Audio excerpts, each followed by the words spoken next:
The time is 6:02. At this time, we're meeting of the Alameda County Water District Board of Directors for July 13th. Roll call, please. Director Sethy? Here. Akbari? Here. Gunther? Here. Huang? Here. And Weed? Here. Director Sethy, please lead us in the pledge. I pledge allegiance to the flag of the United States of America and to the republic for which it stands, one nation, under God, indivisible, with liberty and justice for all. At this time, we have public comments. Anyone who wishes to address the board on an item not on our agenda is welcome to come and speak. We're setting a time for this evening of 5 minutes. Please identify yourself for the record, if you wish.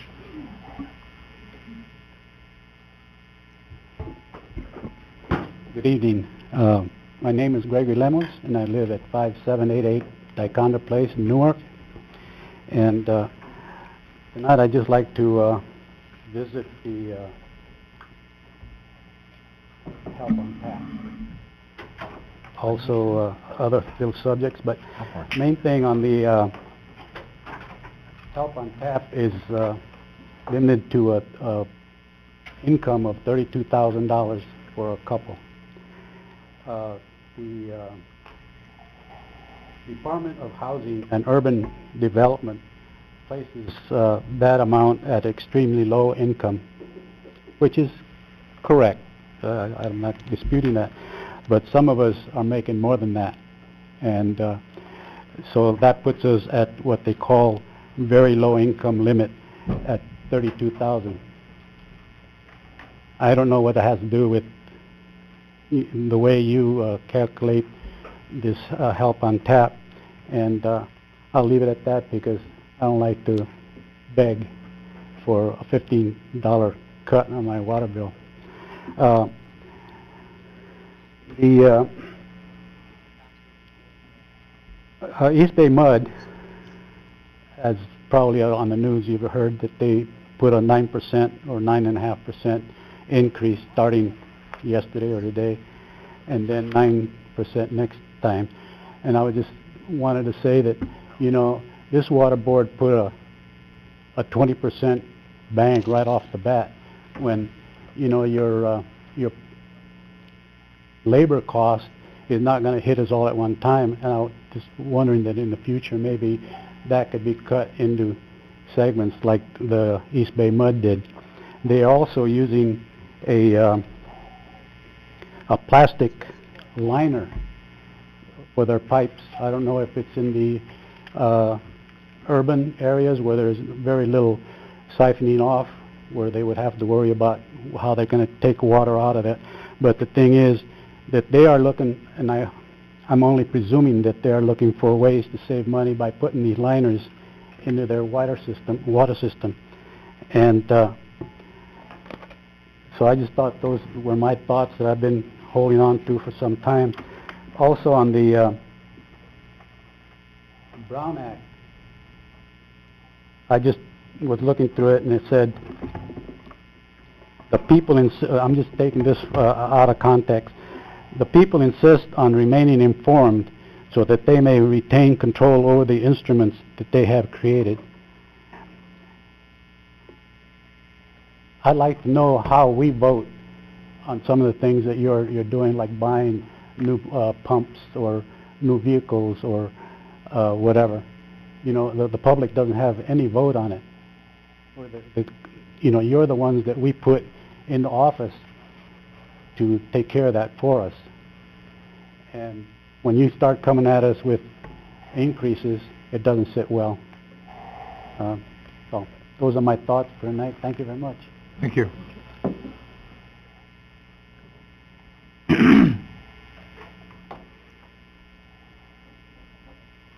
My name is Marilyn Singer, and I live at 1123 Washoe Drive in Fremont. You know that it is the policy of the League that our observers never speak. We attend, listen, and then bring back information to the League's action group. I'm speaking tonight since I am no longer the League observer for the Alameda County Water District. I'm here tonight to introduce you to the League of Women Voters' new observer, Gail Tupper. Gail has a background in public utilities, especially in wastewater. She worked for East Bay Mud and is a member of a statewide group of professionals that studies our water environment.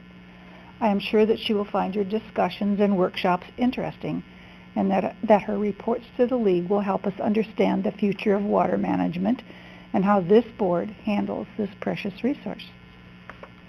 Now, I just tell you that Gail knows a lot, probably 10 times more than I knew when I first came to my first meeting as an observer. I've learned a lot from you, but she comes knowing a lot on her very first meeting.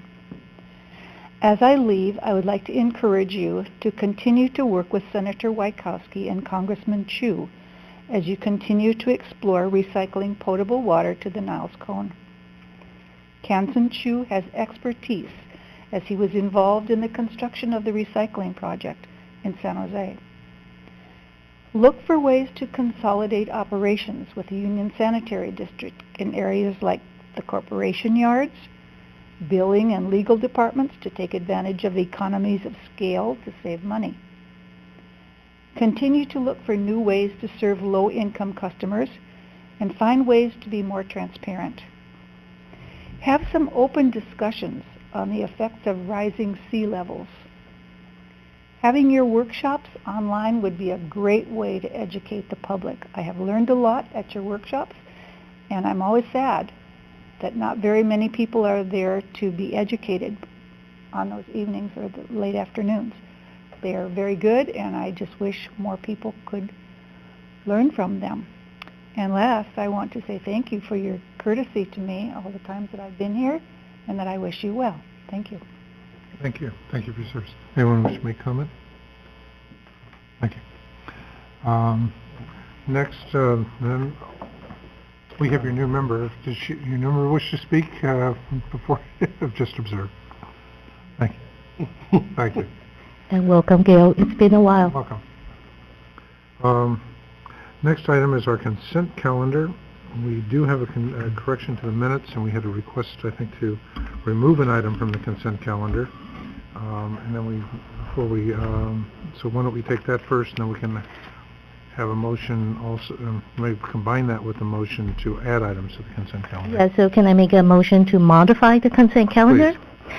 I would like to make a motion to remove item 4.3 from the consent calendar and add items 5.1, 5.2, and 5.3. 3. Okay, thank you. Added. Do we have a second for that motion? I'll second. Can we have a little discussion? Well, this is for modifying the calendar, right, not to approve. Yes, please, if you have a comment on the modification. Well, I'm wondering why 4.3 is being removed. So due to abundance of caution, there may be a perceived conflict from between where I live and this particular project. I think the rule says it's 500 feet as the crows fly. Okay. I'm about 2,600 feet, but Patterson Ranch development is quite close to my house, so Okay. I'd rather not touch it. I got it. Okay, fine, thank you. So do we have a second? For the Yeah, motion? second. Okay, roll call, please. Director Sethy, Aye. Akbari, Aye. Gunther, Aye. Huang, Aye. and Weed. Aye. And then we have a minor correction to the minutes for June 8th.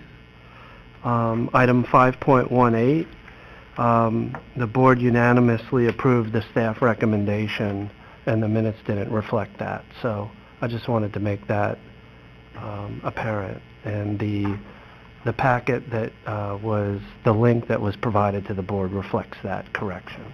That's the updated link for item 4.1, correct? Yeah. Yes, With the that's update correct. for 4. Okay. That's correct. Right. It was sent Got out it. this afternoon. Fine. So without objection, we will amend that item as part of the next motion. We'll include that amendment in the minutes. Right, so just for the record, item 4.1, which is the minutes, when you approve the consent calendar, you'll be approving the minutes The that have been modified. amended Right. to reflect the correction that you just heard about. Okay. Thank you. So do we have a motion to approve the consent calendar as amended? I'll make the motion. I'll second. Moved and seconded. Roll call, please. Directors Sethy, Aye. Akbari, Aye. Gunther, Aye. Huang, Aye. and Weed. Aye. So then our first item on that would be item 4.2, if we were to take it in sequence.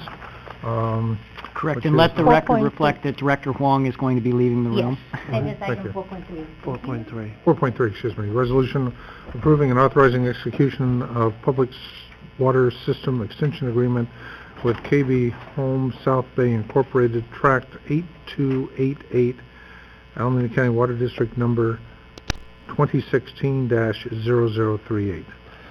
And this item involves a resolution to approving and authorizing execution of public water system extension agreement with KB South Bay Homes, located at the northeast corner of Ardenwood and Paseo Padre in Fremont. This development has 66 single-family dwelling units, and the public water system extension agreement is in the district standard form and contains no reimbursements or special provisions, except that it references dry year water supply agreement for Patterson Ranch development, which was previously approved by the board. Thank you. As a question I have, what is the current status of this construction? Have they begun construction of it, completed, or? For that question, I will refer to you to our manager of engineering and technology services, Ed Stevenson. Yeah, good evening. There's been construction activity out there. This is the third phase of the multi-phase Patterson Ranch project, but there's been no construction on the water system yet. Right. On the third phase that this On this agreement phase. covers, correct. Okay. Thank you. Are there any other comments or questions? No. Do you have a motion? I'll move the recommended item. I'll second. Seconded. Roll call, please. Director Sethy, Aye. Akbari, Aye. Gunther, Aye. and Weed. Aye. I think you had a double second there. Recorded I'll give it to Director Akbari. Give it to Director Akbari? Okay. The Secretary of Rules. It breaks all ties. Welcome back.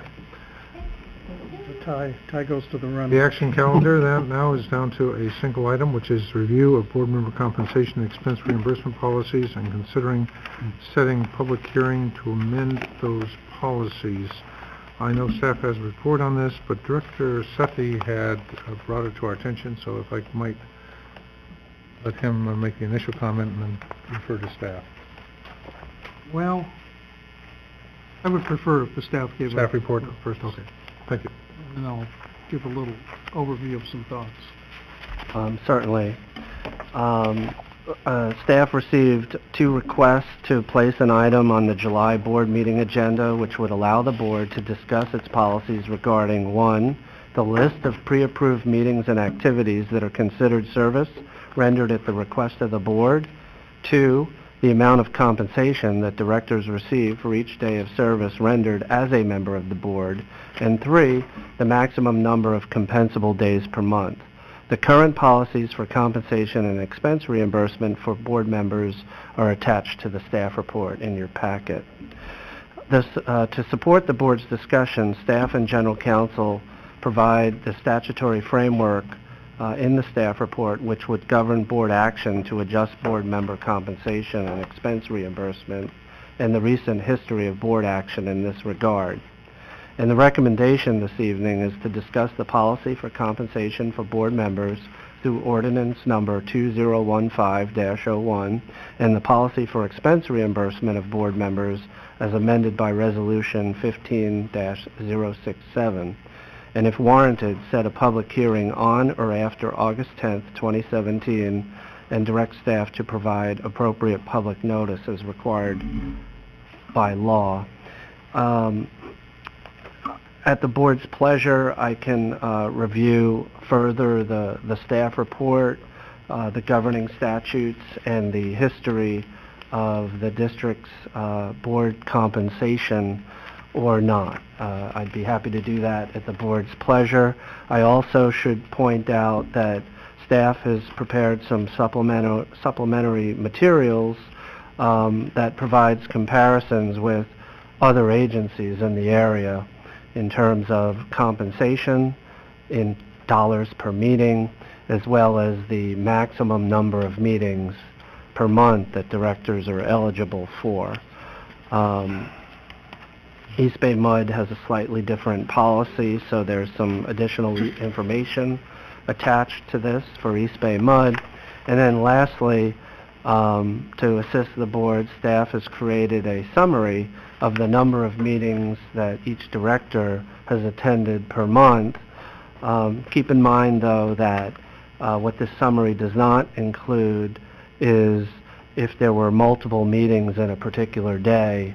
It counts those meetings, but directors would not be eligible for compensation necessarily for all of those meetings because the maximum is 1 per day. And lastly, I should just mention that the district's current policies for compensation summary, just compensation and meetings per month, is $175 per meeting with 8 meetings per month.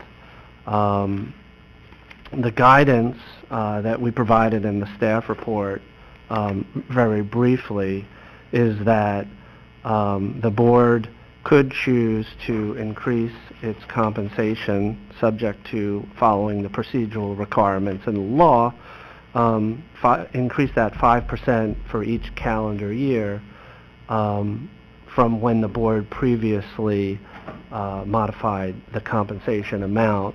And the maximum meetings that the board members are eligible to be compensated for is 10 under the water district law. And if you do the calculation, the maximum amount per meeting would be in the ballpark of $306 per meeting, based on the 5% per year since the board last adjusted meeting compensation. There's some change involved. I don't recall whether it's 26 cents or something like that, but if it gets that precise, then we're happy to provide a more precise amount for the board. Another clarification, if I might. I understood some districts were allowing automatic annual increases, but that it's been the past, my understanding, the past experience that we must approve as a board every increase in this, or decrease in this rate. Yeah, so the law provides, I'll walk you through some of the law now. This district was formed pursuant to the county water district law, and that particular statute, which is Water Code Section 30,000 et sec, specifies by statute that the compensation is $100 per day, so it doesn't matter how many meetings you attend in a day, it's per day with a maximum of 6 days per calendar year, per month. And then was some changes to different sections in the water code, not in the county water district law, but it covers county water districts, that authorizes this board to follow the procedural requirements that your general manager outlined to increase that compensation, both the dollar figure, the $100 per day, up to a maximum of 5% per calendar year, not compounded, and to go from the number of days up to a maximum of 10. And so the board needs to take specific action to do that. You've taken action, and this is outlined in your staff report as well, at certain times to change different things. So you have increased the number of days from 6 to 8. You have, back in 2002, increased the compensation from $100 a day to $175 per day. And you've actually adopted a policy that includes a pre-approved list of activities that constitutes service rendered at the board. And doing that is covered by an even different set of statutes. So there's 3 sets of statutes that are outlined in your staff report that you're here before that are before you to consider today. Now your question is, can the board adopt an annual increase? Is that what you're asking? I understood some districts had done that. putting a local, Were they water districts? one was a sanitary district, but my understanding was that there was some question legally whether that was even permissible. Yeah, I'm not so sure whether that's permissible for water districts, because again, the statute says you can do this by specific action. If that's something that this board is interested in, we can certainly look at it between now and if you set a public hearing, how that could be I can speak identified. personally. I think the better practice is each time you change, it should be a separate action item by the board. Because sanitary districts, by the way, are formed under a different set of statutes, and what I don't know off the top of my head is whether that broader statute, which is in water code, would cover sanitary districts, or whether they're governed by a separate set of statutes. I just don't know that off the top of my head. Thank you. You're welcome. Okay. Dr. Sethy, did you have? Sure. Thank you for the background there. I want to first thank Patrick and Gina for helping to put together all the background information.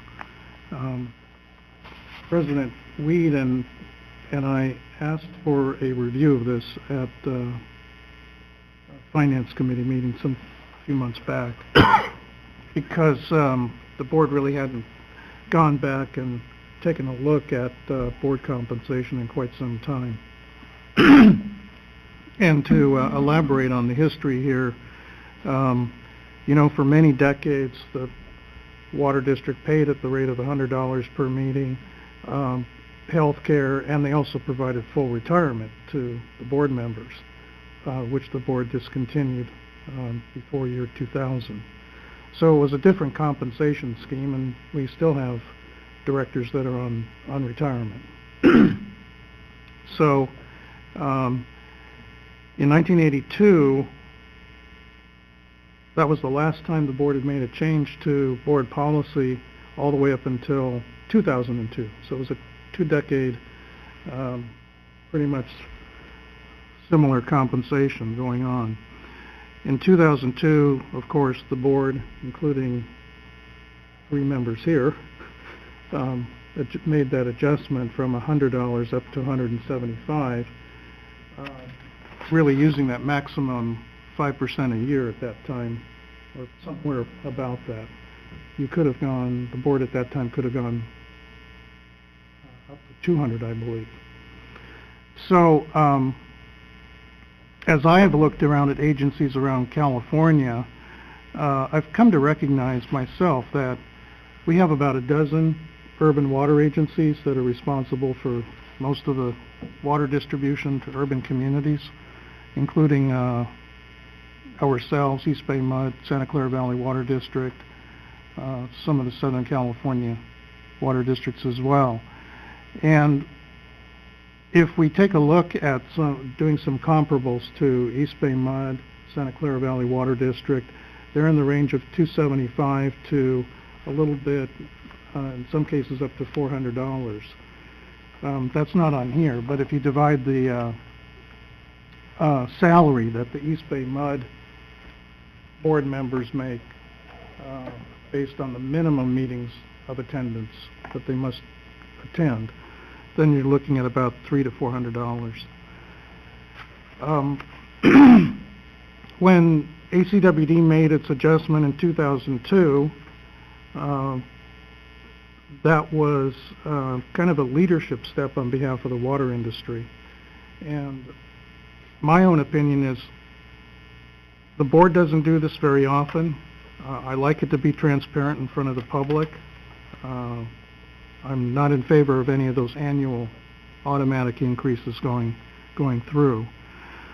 But the board had some light discussions, I remember, before I was on the board around the time of the Great Recession, and it was not appropriate to make any adjustments then.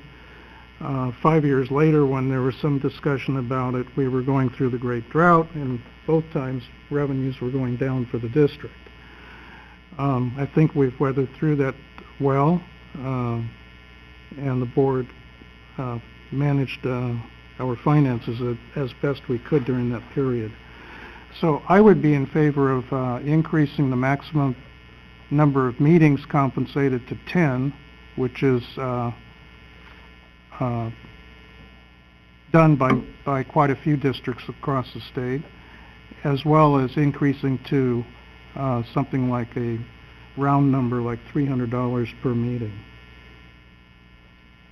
That would be my proposal. You I open it up know, then? John, you had some Well, observations too. okay, if you wish, I can, haven't gone through each of these in the 21 years I've been, plus years I've been on the board. I particularly am supportive of the increasing to 10 days, because I feel if someone is doing service for the district, that it's certainly appropriate to compensate. And we should encourage members to be involved in regional and state, even national organizations, for which we have identified there to be a benefit. We have done a great deal in specifying the types of meetings which qualify. And I'm open to additional and ongoing discussions on what is or is not appropriate for compensation. And that's been in our board packet. We have the full board packet at the back of the room at each board meeting, and there's a full packet available for anyone to review. And it's also in our documents when we come to the board meeting. When I became active at times with on the board of directors of the Association of California Water Agencies, which gave a number of different commitments, and found myself in the early days with 6 days and frequently exceeding that when you're doing work which I felt was appropriate for the district. And I currently take on the task, part because of the availability of others, for the Joint Power Insurance Authority, which of Aqua, their director, Director DeBosca, Bay Area Water Supply and Conservation Agency, which is not covered in this because they have separate support, and on and on. Now, there's various types of groups.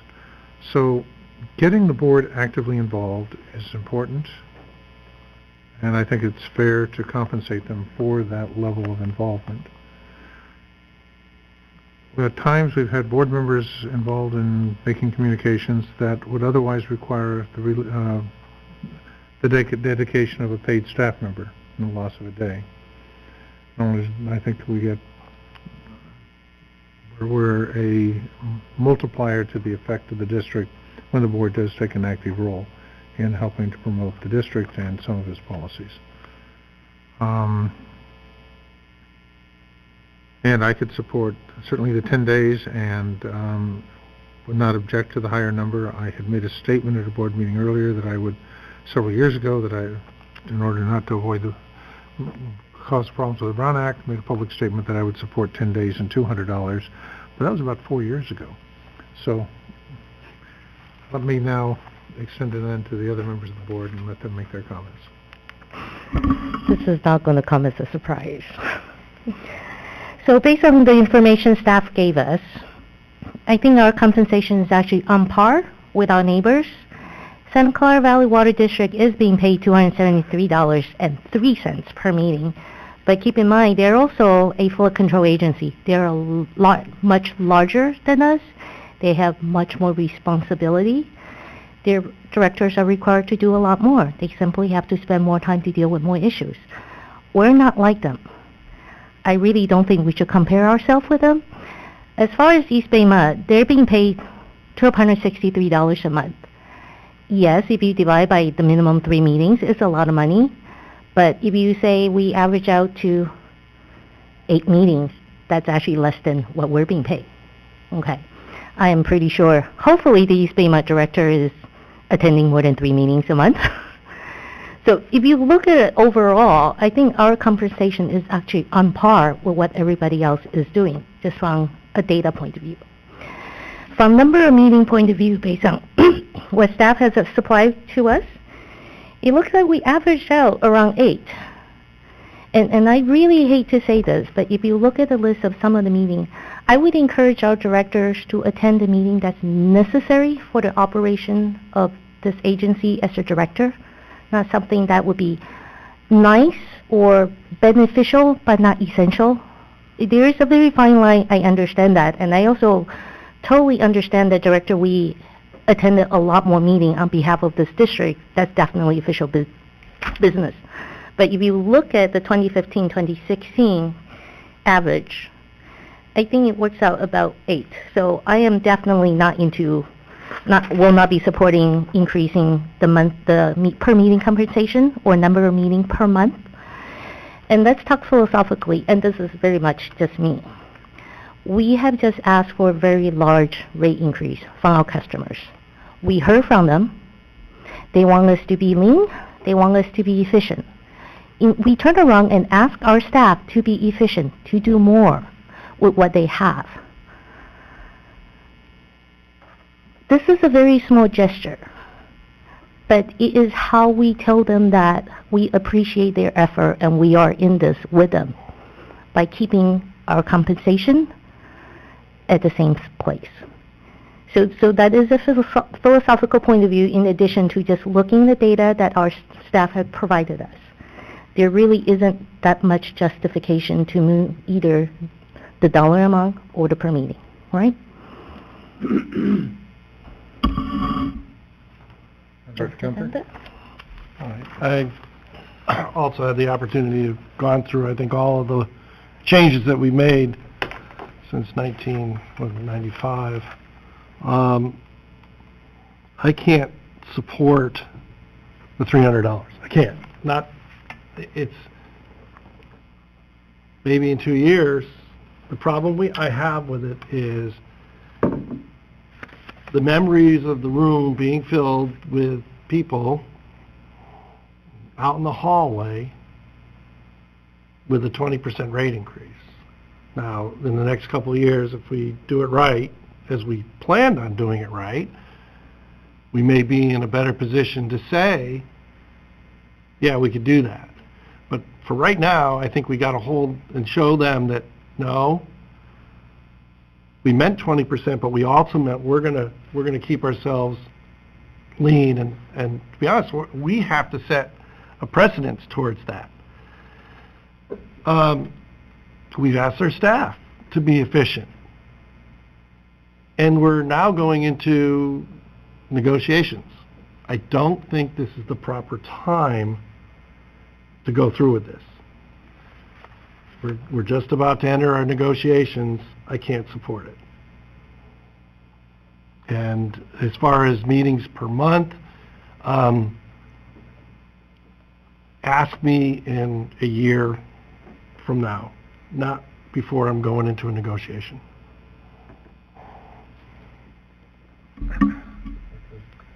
Akbari? So obviously I have probably the least amount of experience with this issue. I guess kind of the way that I see it,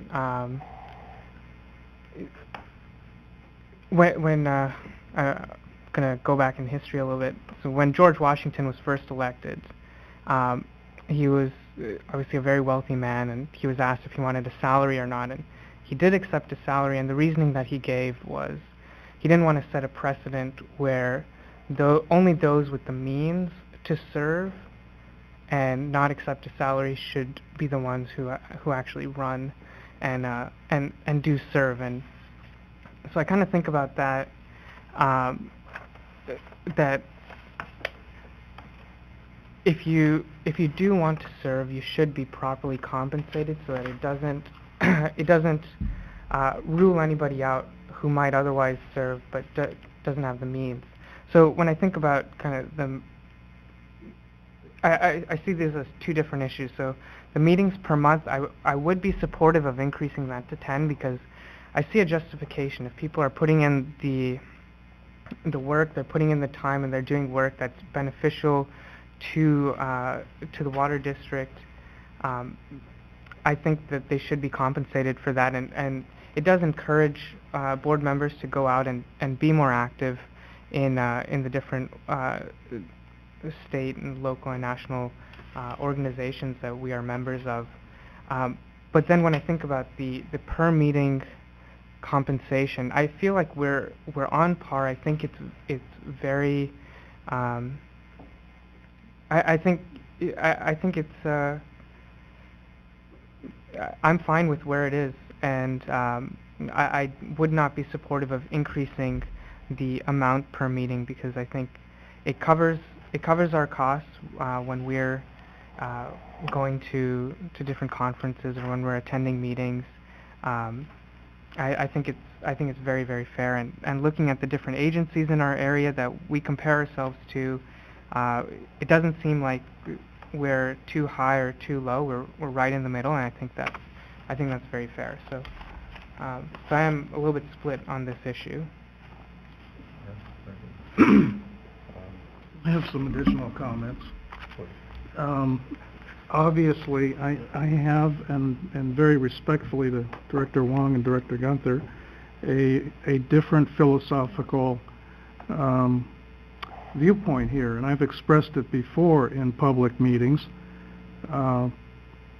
One, you get what you pay for in government service, and two, just piggybacking off of what Director Akbari said, I've mentioned this as well.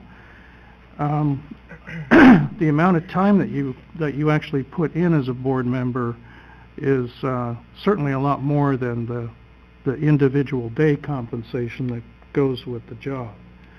And if we as a district, as a board, we wish to attract people, good quality people to run for public office and to serve on a board like this, which is you're not on the front page of the news and getting a lot of public attention, except when raising rates.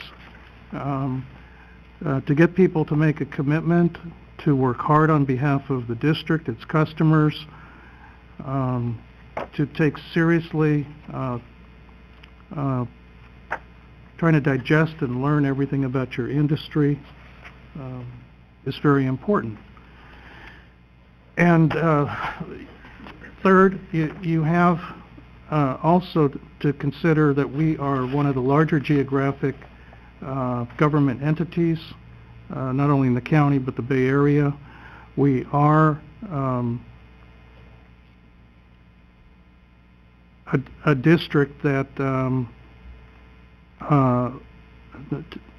to draw attention to Director Gunther's point here, we are a district that does manage ourselves lean and mean.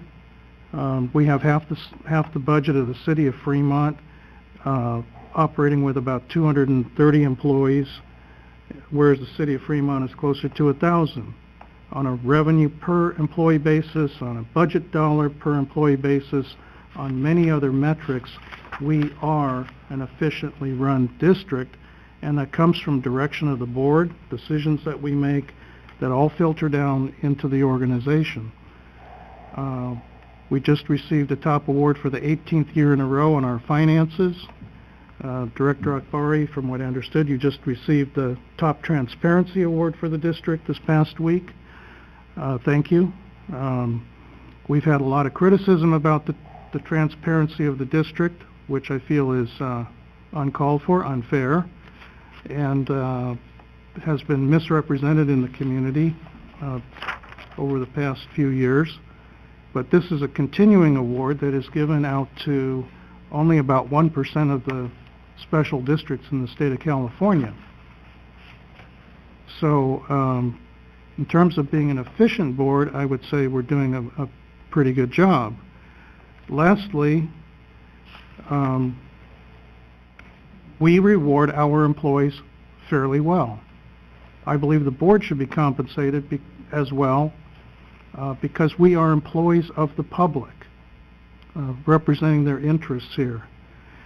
And I'm not shy about saying that I believe that board members should be compensated in a worthwhile manner for the time that they put in.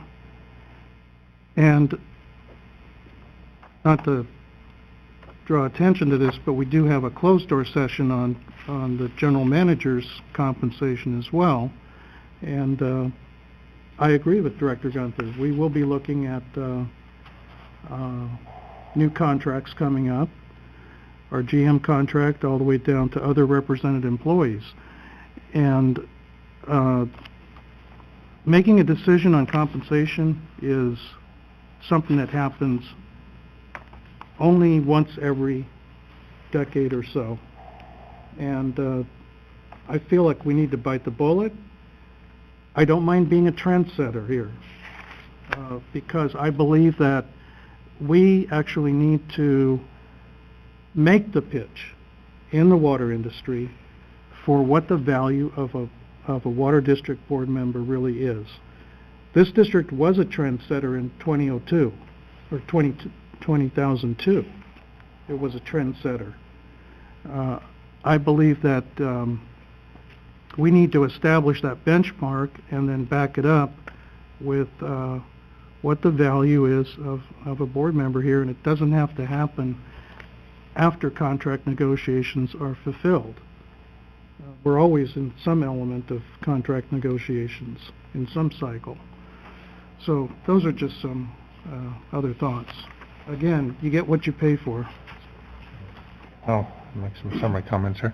Thank First of all, thank Director Akbari for recognizing the validity of a 10-day compensation, which is the maximum, because it's done on a per diem basis. If you don't serve that day, you're not going to get it. We have not looked at this in 15 years, so we've gone through numerous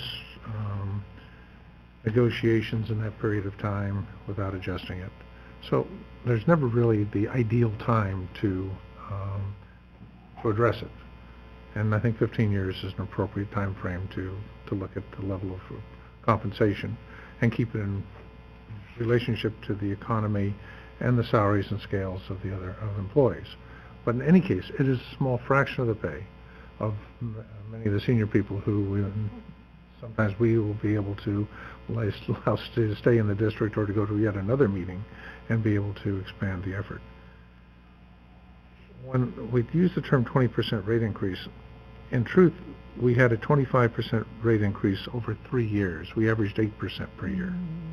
That had been our traditional rate increase for a number of years, and we continued it. We stumbled a bit when we had, I believe, 1 year when we chose not to have a rate increase, avoided the difficulties of a 218 notice, but we fell into the same pattern. We have that same cadence of about 8% per year. Hopefully we'll be able to drop that in future years, but that's yet to be determined in next year's budget. The complexities of this district are greater than those of many of our other districts because we have different sources of water. We have to deal with we're a state water contractor, so we have that group. We have Hetch Hetchy and their system, and we also have the local water runoff and operations. We manage a groundwater basin and some environmental issues there. So we have a relatively broad scope which involves numerous entities and organizations, and those organizations keep growing. If anything about the water business, you've got more and more entities having important conferences.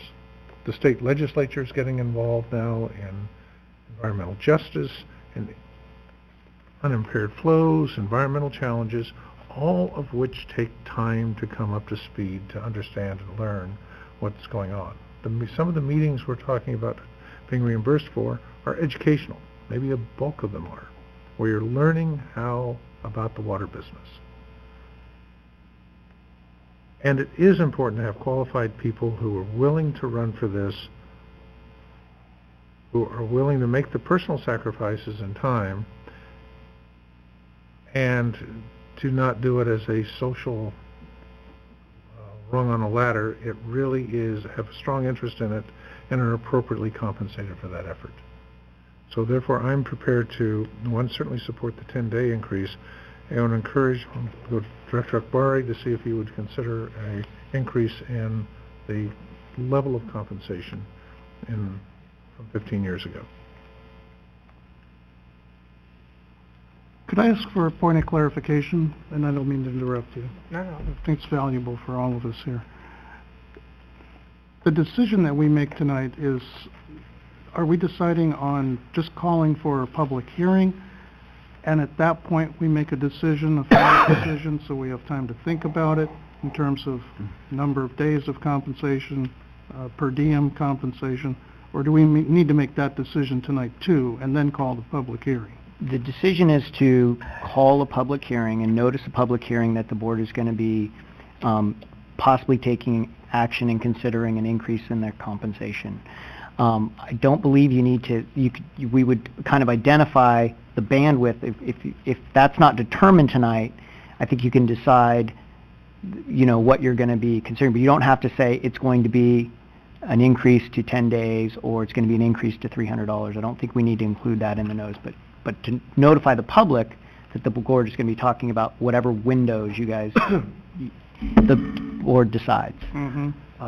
General Counsel, but we could say up to 10 days and up to $306, just in the interest of full transparency on what that hearing may entail. Correct, but I'm not. If we chose to. If you chose to, I'm not sure it's the same level of notice that's required for 218. I just don't know that, but I could look at that specifically. I think it's more flexible than that. It's just notifying that this is what we're going to be talking about. So, for example, when we've talked about our list of pre-approved list, we haven't noticed that this is the list that we're going to be considering, but it's the concept that we're going to be looking to modify the list of pre-approved activities. I believe that that's what we've noticed before, and the same would be true for compensation and number of days. And if I may, just to make sure that the board is fully aware, if the board chooses to increase its compensation, that in effect becomes a reset. So in future years, that becomes the baseline for 5% per year. So just to exaggerate it, if you went from $175 per meeting to $176 per meeting, the new next increase could be 5% of $176 as opposed to, $306 plus. Just so that you know. That's why the board did a 75% increase in year 2002. That's been a 20-year wait between those two steps. I see this doesn't happen very often to begin with. It's a tough exercise for a board to have a conversation about this because we don't sit around talking about compensation as a primary item. I believe, again, we got to bite the bullet, and you have to think about future boards, future servants of this public agency, and conduct yourself properly. Set it at a proper rate that carries you out for the next decade or more, and think ahead right now, not just in arrears or what's in the present. So I would be happy to go forward with having the board vote on having a public hearing with some very broad outline on what the parameters might be. So we have time to think about it. If I may, President Weed, I think I would just like to clarify that there are a lot of discussion about we are not being appropriately compensated. Let's take a step back. Looking at the area survey of how much other directors are being paid, we are on par. We are not being underpaid. This is a public service. I totally get we need to make sure qualified people apply, not just wealthy people. That's why way back when I supported helping applicants to file their candidacy paper so they could come on board and join us, because that's a very high bar. Usually it's a few $1,000s. Right now, we're talking about compensation. We're being compensated like everybody else that's in this position. No more, no less. If you look at the survey, we're actually right in the middle where we are supposed to be. I would argue that we should be comparable to East Bay Mud and Santa Clara Valley Water District. That is assuming East Bay Mud member only goes to 3 meetings per month. Some do. If you attend two board meetings and a committee meeting. If you look at the concept that everybody is very busy, if you look at the maximum compensation, okay, that's a better way to look at it. Our maximum monthly compensation is $1,400, right? Somewhere there. Theirs is $1,263. So I would argue that in a month, we actually get paid more. if you attend the maximum number of meetings. It really is, how do you look at this? And I respectfully disagree with you, Director Sethy, but I think this really is a philosophical discussion of what a director should be paid. And we're different. That's why our customers vote us in, because we're different. But the truth is, we're in a very difficult climate. And since we're being paid like everybody else, I do not see directors leaving the board in droves because we're being underpaid. So I think we're in a pretty good spot. We're being paid like everybody else. It is fair. And I think we could carry on with the numbers of meetings we have. I think everybody else except Director Wee averaged out 7.33 meetings in the last 2 years. And Director Wee definitely has a higher burden. So I definitely understand that because you attended a lot of meetings for us. But I would still encourage you to focus on essential meetings. Because we have really good staff that could take care of the technical details, such things as groundwater, geology of the ground, how do you connect and fix connections. There are certain conferences that staff appropriate, and we talked about this last time we talked about list of approved meetings. I think there are certain conferences that we as director at policy level, we don't need to be there for that level of detail. We need to understand the concept of how things work, but we really don't need to know how fast we could put together a meter or how to put one together. So it's a slight different point of view, but I think we could actually live within our means and make it work. If I may throw out one other idea, and I've presented it to the board in the past before, when we were looking at what are appropriate meetings for being compensated. I did go through the list of all the meetings since 2015. In my opinion, nearly all the meetings are as appropriate as can be. I hardly find a trivially compensated meeting. And one of the areas that this board falls short of is actually in public outreach and getting out into the community. And I would like there to be some incentive for board members that give up valuable time from their work. And we are part of Silicon Valley, a higher income area. It's hard to attract people to give up half a day of time to really go out, including putting together a presentation and make a pitch to whether it's the chamber, independent business groups around here, Kiwanis, Lions, Rotary. There's lots of organizations going to the libraries in the community to give presentations about the water district. We end up going to mostly business meetings on behalf of the water district without a lot of public input. And so one of the reasons I'm encouraging us to expand the number of meetings is to provide an incentive, get the board members out there in the community. I think we should start, but I would say we have really good staff. Throw some thoughts out here, if I might. We have two different themes. One is a public agency, and I've suggested that we needed to, I also support the idea that we need to do more community engagement. We have community outreach, but it's difficult as an engineering organization where you have security at the door to engage with the public.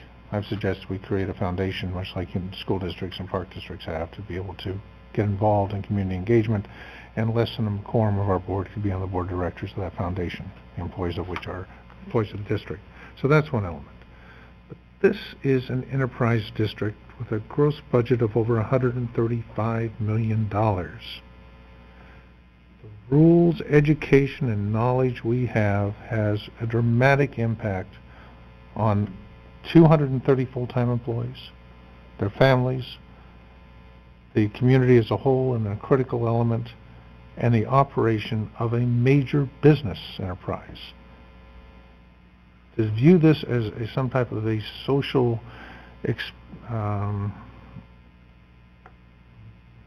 socialized or social effort is not the case. We're running a business. An appropriate compensation for a director on a daily basis, I think can easily be justified to go above the $175 a day. Okay, I have to say this. Sorry. I didn't say this is a social organization. We are not. What we are doing is public service. We are not here having afternoon tea and cakes. We're here to do work. We're here to serve our community. We're being compensated just like everybody else in our position. I would, it's difficult to compare to something which has historically, unfortunately in many districts, been viewed as somewhat of a social experience. So it is an enterprise district. We've been successful in that manner. We have developed some innovative administrative procedures, and I believe the board has added, each board member brings to it with their own views, and given the amount of time and effort and involvement we have with the committee programs, which is a wonderful program. I was on a community college board where there was very little engagement between the board and the administration. Here we have each of the items is run in detail with board members. We are actively engaged in the operation of a $135 million a year business, and I think that the compensation should recognize that. That's my thoughts. This comes up for on a different agenda item for action. Is there a suggestion then on how to formulate that Can I ask agenda item? A quick question? So when we vote on this, is it potentially three separate items? The list of pre-approved meetings, the number of meetings, and the compensation per meeting? So there are three components, as you just pointed out, to your policy. The per-day compensation is one component. The number of days that are eligible for compensation as the maximum number of days is another one. And then you have also adopted into your policy a list of pre-approved activities that are deemed services rendered at the board. And if it's not one of those those pre-approved activities, then the policy says you must get approval from the board before you attend those to be compensated and get your expenses reimbursed. And then there's some exceptions to that rule. So if you are going to if you're going to amend the policy, those are the three elements that you could actually amend. And the board should probably tonight identify which of those three areas that are going to be the subject of the public hearing. So will it be increasing the number of days? Will it be increasing the per-day compensation? And will it be revisiting that pre-approved list of activities? And once you've identified which items are on the table, then we can put that in the notice and draft the notice accordingly. So it doesn't need to be three separate motions. It can be one motion to call a public hearing to consider the amendment of the policy with regard to one or more of those three areas. Can we do three separate amendments though, and break it out so that one of the amendments is simply covering the per meeting compensation, one is covering simply the number of meetings, and then one is covering If that's the pleasure of the board, yes, you could break it down into saying we're going to have a public hearing to cover one. Make a motion, it's up or down. You could break it down like that if the board so chose. I would discourage us from doing that, because you want to have a good, healthy discussion covering all three topics, and then make a decision on each of those separate bullet points. And that's what we've done in the past as a board. The motion itself could be broken into those three categories. Right. I just wanted to get that clarification for my own understanding as well. So we're going forward then, let's see if I understand from the discussion. Putting on there the possibility of raising it to 10 days for compensation per month. A review of the list of authorized activities. And the third would be a statement that we would review the amount of compensation and the potential for it to be increased. Mm-hmm. Do we have, if we have general support for the first two, on the third, do we have, focus the conversation onto that? Do we wish to have the ability to think through this with we can still come back to no change, but to at least give you the option to be able to consider it? I would like to actually put forward the motion since I kicked off this difficult subject here. Maybe I should have delayed it, but now that it's on the table, I would like to put forward an umbrella motion that we set a public hearing to consider amending our current ordinance's provisions for 3 different things. One is number of days of attendance per month, board compensation, and a relook at the meetings that are acceptable for compensation. And we could indicate a range that's just within the legal range right now of up to 10 meetings per month, or 8 to 10. Board compensation between 175 and the exact amount, 306, whatever. And then review of the board policy on approved meetings. Again, if we're, outside of my recommended motion here, let me just make a comment. Even I have reservations about changing the per diem board compensation, because just like we've heard from our general counsel, if we made a change from 175 to 185 or 200, then we've constrained ourselves for the next decade.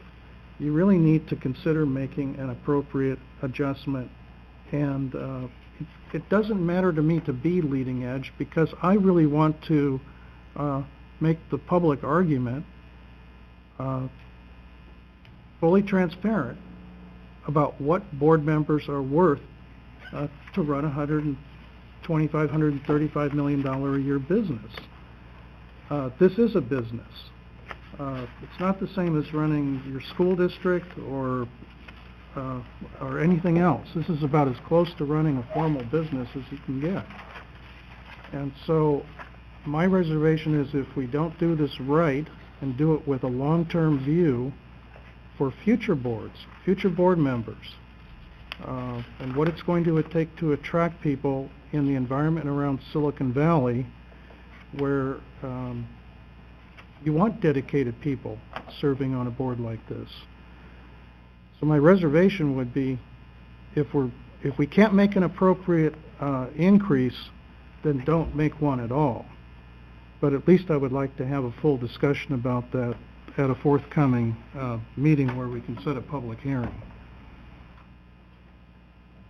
So, do we have a suggestion on then how to draft the agenda item that's coming before us?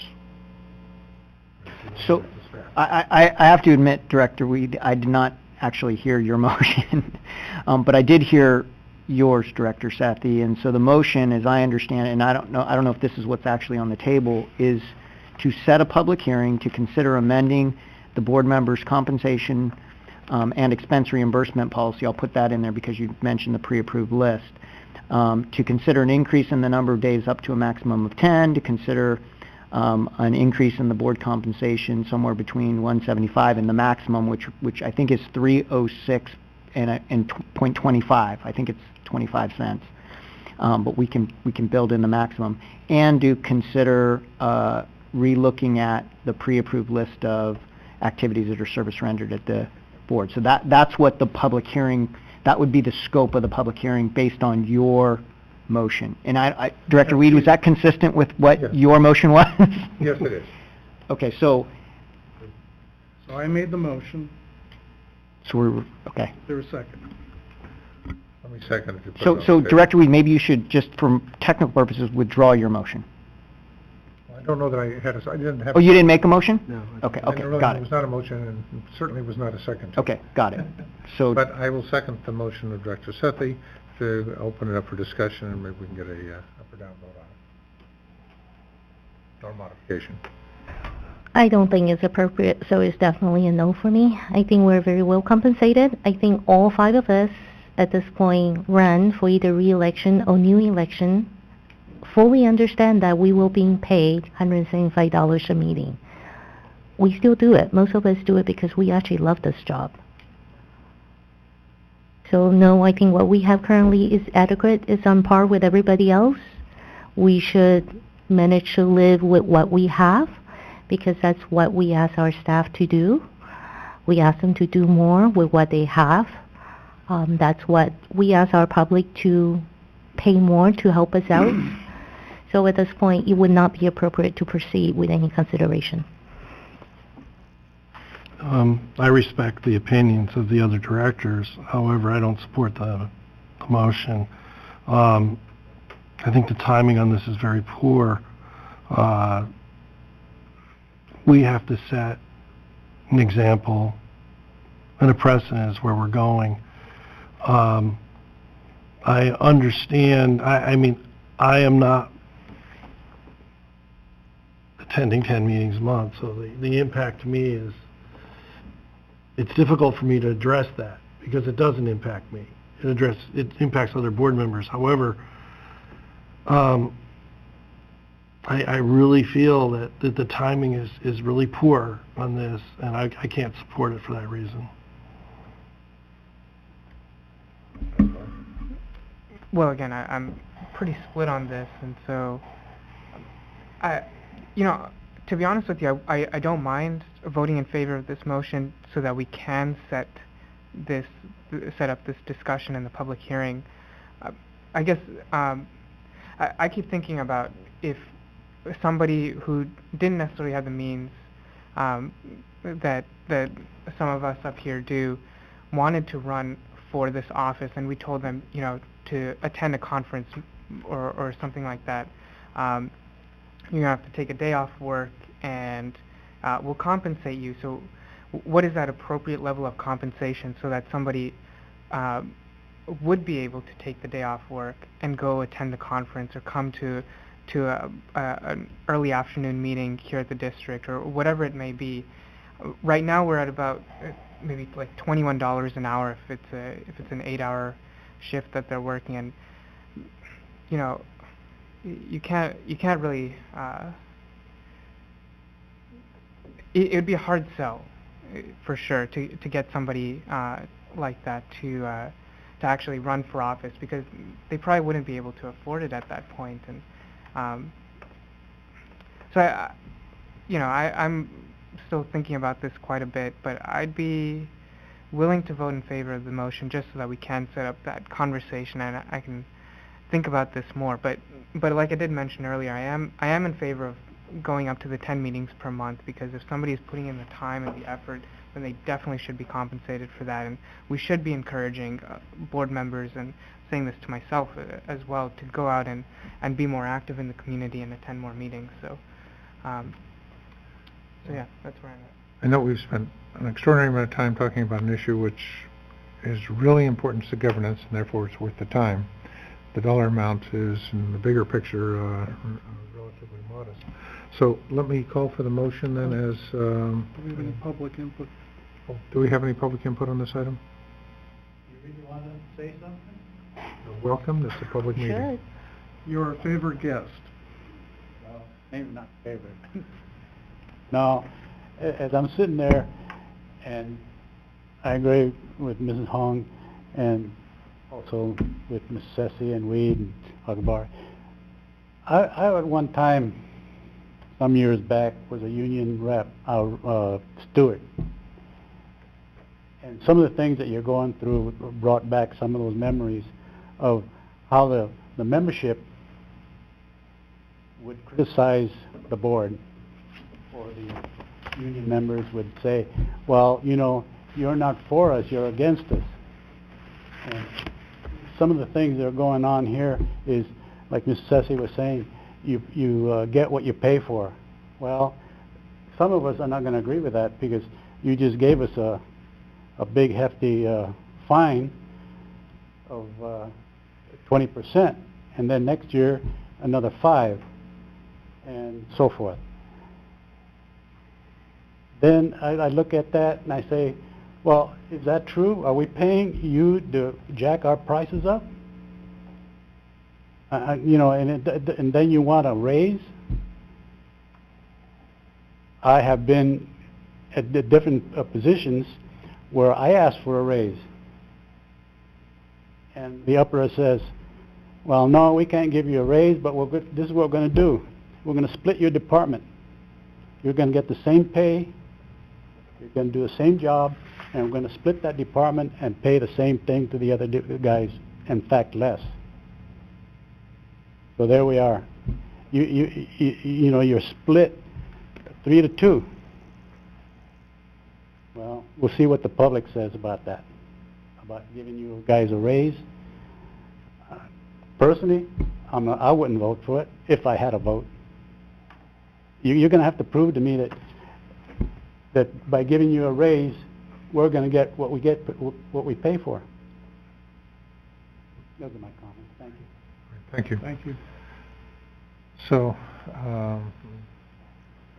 there's no additional comment from the board at this time. We'll just call for a vote on the motion as expressed by our General Counsel. Director Sethy? Aye. Akbari? Aye. Gunther? No. Huang? No. Weed? Aye. Thank you.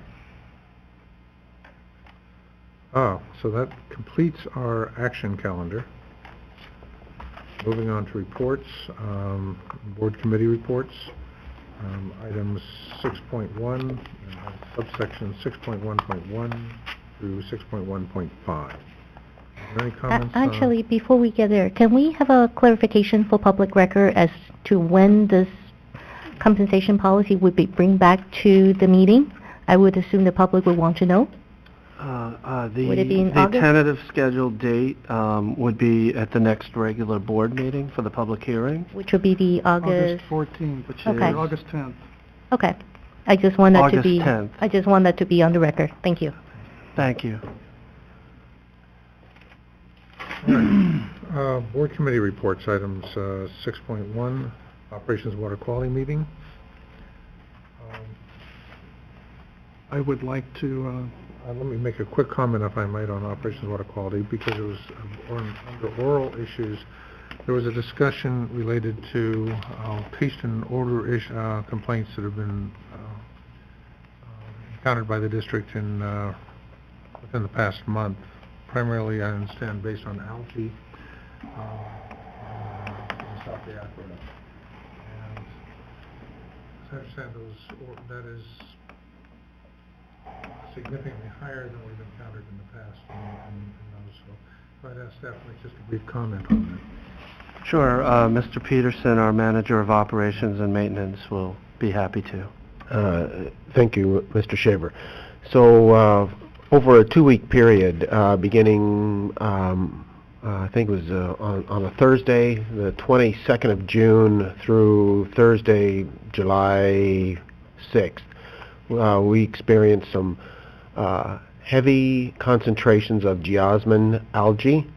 The source was in Dyer Reservoir, part of the South Bay Aqueduct that supplies raw water to Water Treatment Plant number 2.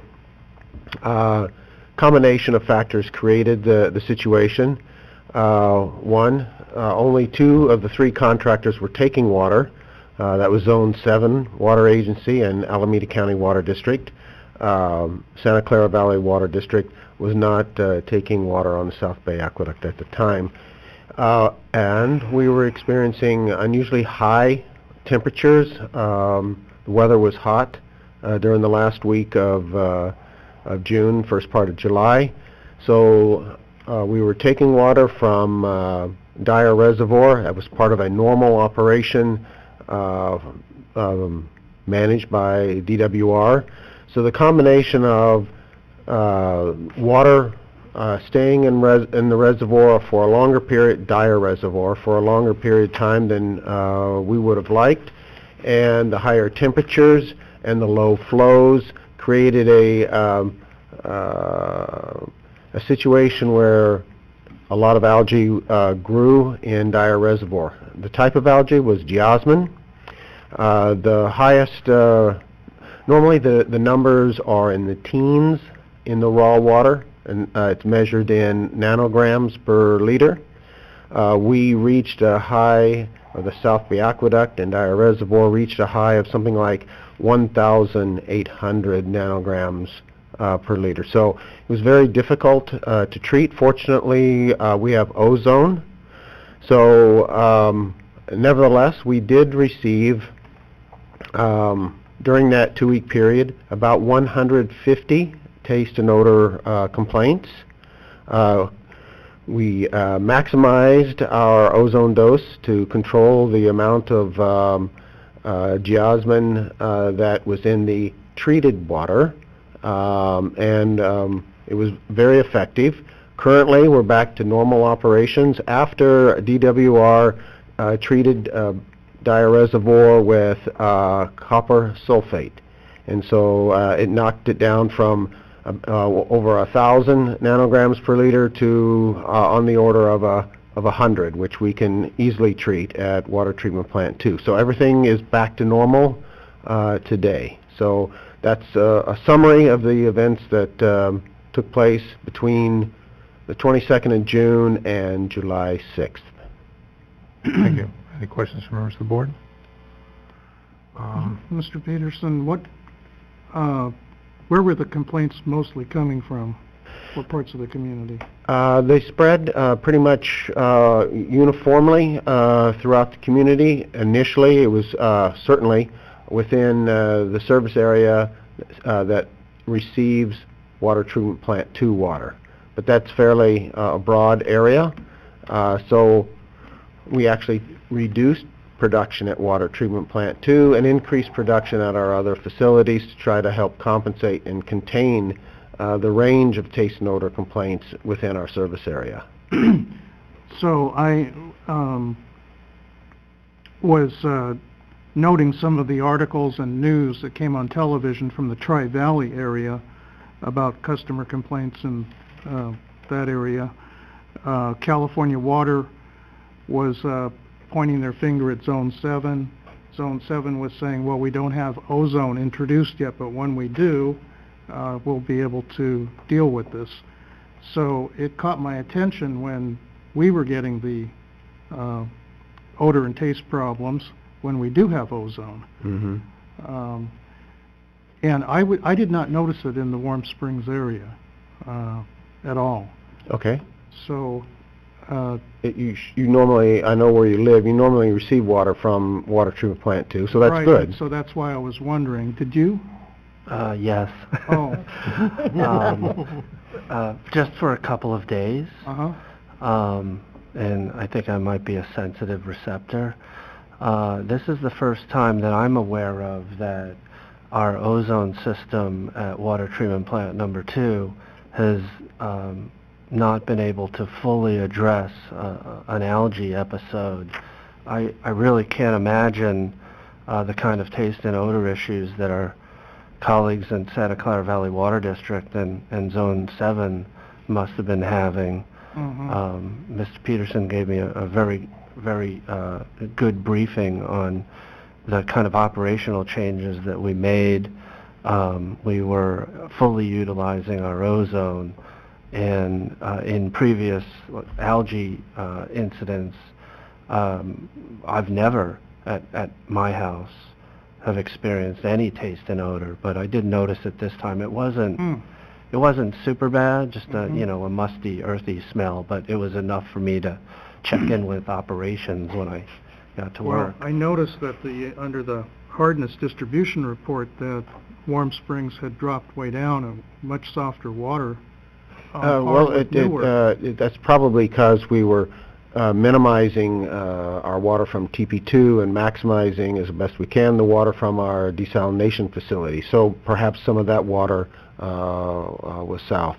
I'd like to make just 2 quick points, and that is we're working with DWR proactively to minimize this situation happening in the future, setting up some targets for when the geosmin gets to a certain level. Then DWR will either provide a treatment for the Dyer Reservoir, or we'll make some other operational changes. So I just wanted to point that out. Well, thank you. Note, this may be one of the indications of climate change as we get into warmer periods, particularly algae expanding into the northern part of the state. But I would encourage us to look at our protocols. We have the ability to operate 80 million gallons a day, and we're currently under 50 in our demand, even during the peak. Might we be able to just merely take water treatment plant number 2 offline entirely for periods of time when we are not able to address the taste and odor issues? There would be some operational changes that would have to happen as well. Either we would, in order to support the demands in our southern area of our service area, such as Warm Springs, without water treatment plant 2 online, we would probably have to, in the summertime, need to use San Francisco directly at our turnouts in order to maintain adequate pressures. So there are some trade-offs that we would have to look at, or replumb our distribution system to allow that to happen efficiently. Right. And we're also looking at design changes within the system and upgrades, so the ability to be able to transfer water, a pump station at Whitfields, et cetera, might be prioritized in these type of situations. Certainly, and especially in an emergency, a major seismic event, that would be most beneficial, yes. Well, thank you very much. I appreciate the input. All right, next is our... I have one item I'd like to... Yes, please. The legal and ledge report, which I went through. So, there was a discussion in that meeting. You had a presentation from Ron Davis about the proposal to put the service charge on the property tax. So, not to make it going from one difficult subject to another, but I just wanted to note that President Weed and myself had a separate conference call with Ron Davis and Mr. Shaver here to go through the same set of issues that you discussed in your committee. President Weed and I have a few different ideas as to how we might want to move forward on this topic, rather than just tabling it. So I'll let John make his own comments. Are we, may I ask the attorney, are we allowed to speak about this?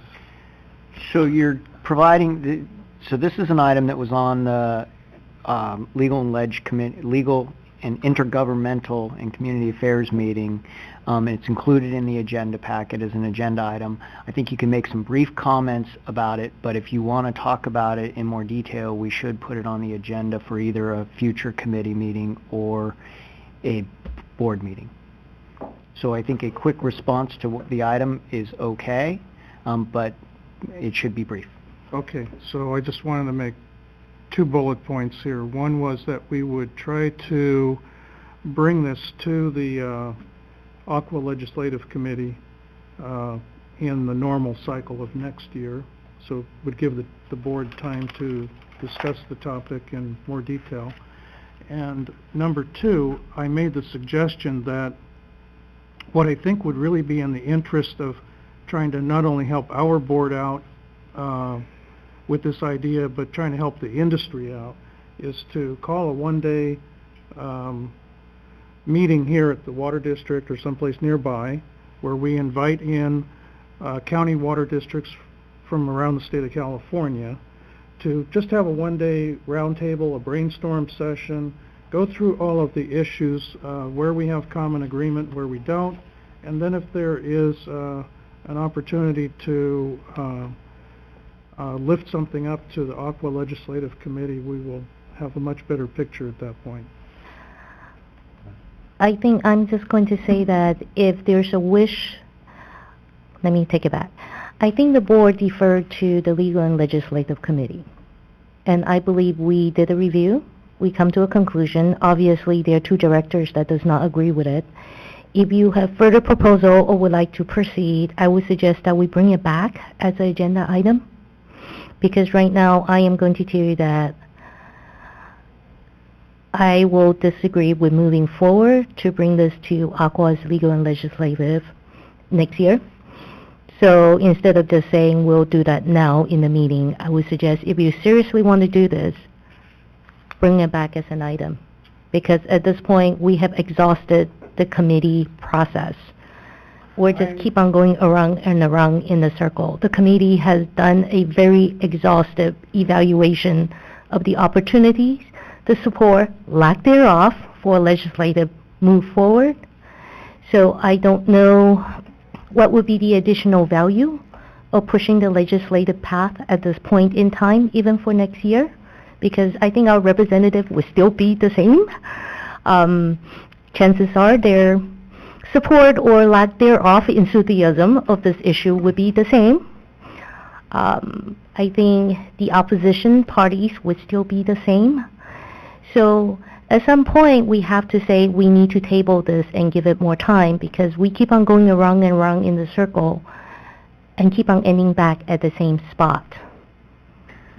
So if I can interject here, we are blending board committee reports, questions about what was in the minutes for this committee, and agenda item requests, which is item number 7 and 7.1. Right. So there's a blend here, and the topic is the service charge on the property tax bill. And so I think if we can move to item 7.1 for this topic and talk about whether the board wants to have this is an agenda item for a future board meeting, that would be appropriate. That would be my recommendation, is that make comments on this, and if you want to further discuss this, request it as an agenda item.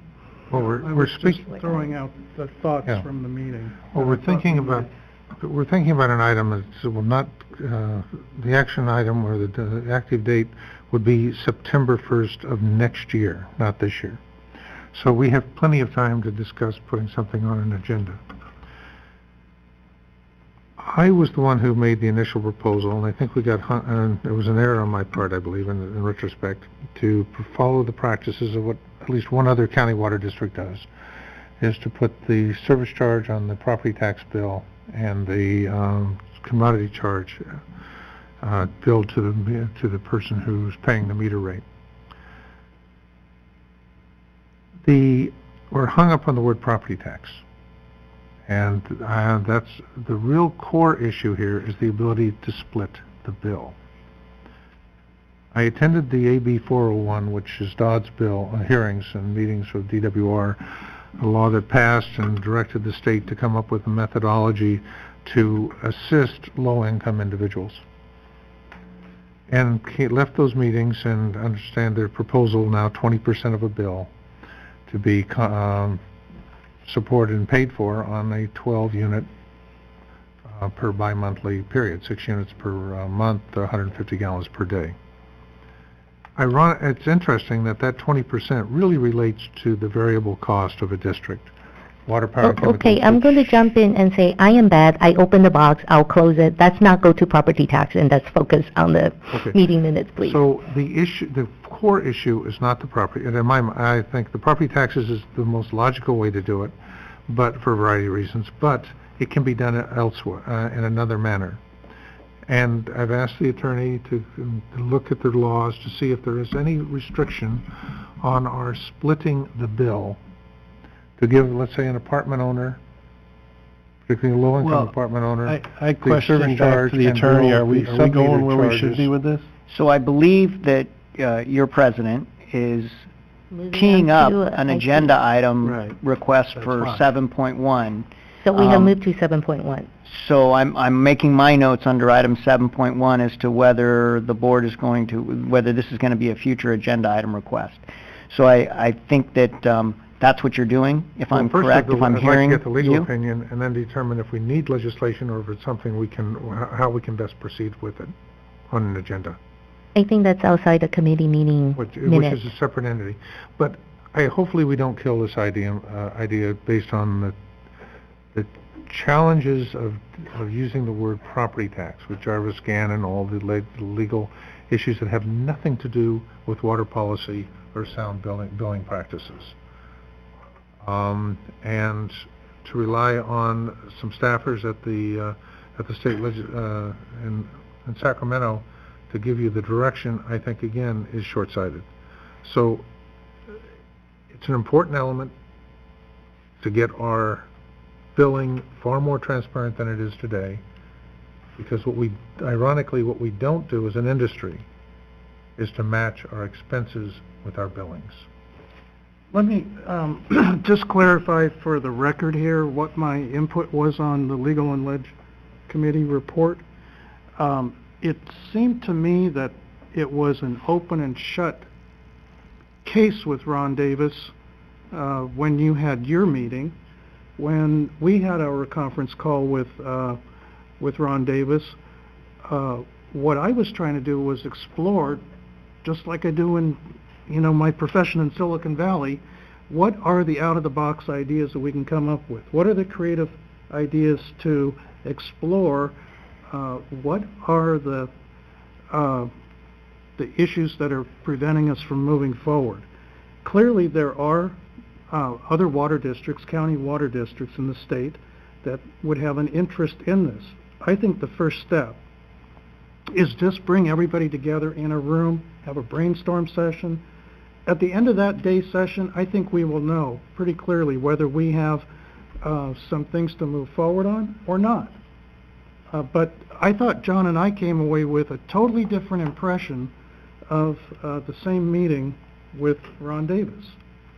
And I heard that, there's some ideas that we put forward that, hey, maybe it's worth exploring. So I think, go back to the meeting minutes. In our legal and legislative meeting, we basically says, if we come up with ideas, are we going to get support, even from our own local legislative representative, to actually carry this forward, this general concept forward? Okay. You could come up with very good ideas. We could think out the box. Director Akbari and I have discussed this extensively. The problem is, if you cannot find anybody that's willing to carry your bill, that's that. Director Huang, I recognize what the impediments are, and that's why, in order to bring those people on board, you need an appropriate selling document. You need something that's very well thought out and has the support of other county water districts in the state. We can't be the lone charge here on behalf of everybody, and if there is no support from other county water districts, I think we have a very clear... I believe staff has inquired along with other water districts, and we got a lukewarm. Can I think that the directors have different views on this issue. I would highly recommend that if you want to continue this discussion, you put it on the agenda for a future board meeting. Yeah, we should. Sorry about that. And I had suggested, or requested of council, if there was not another way to split the bill without requiring new legislation.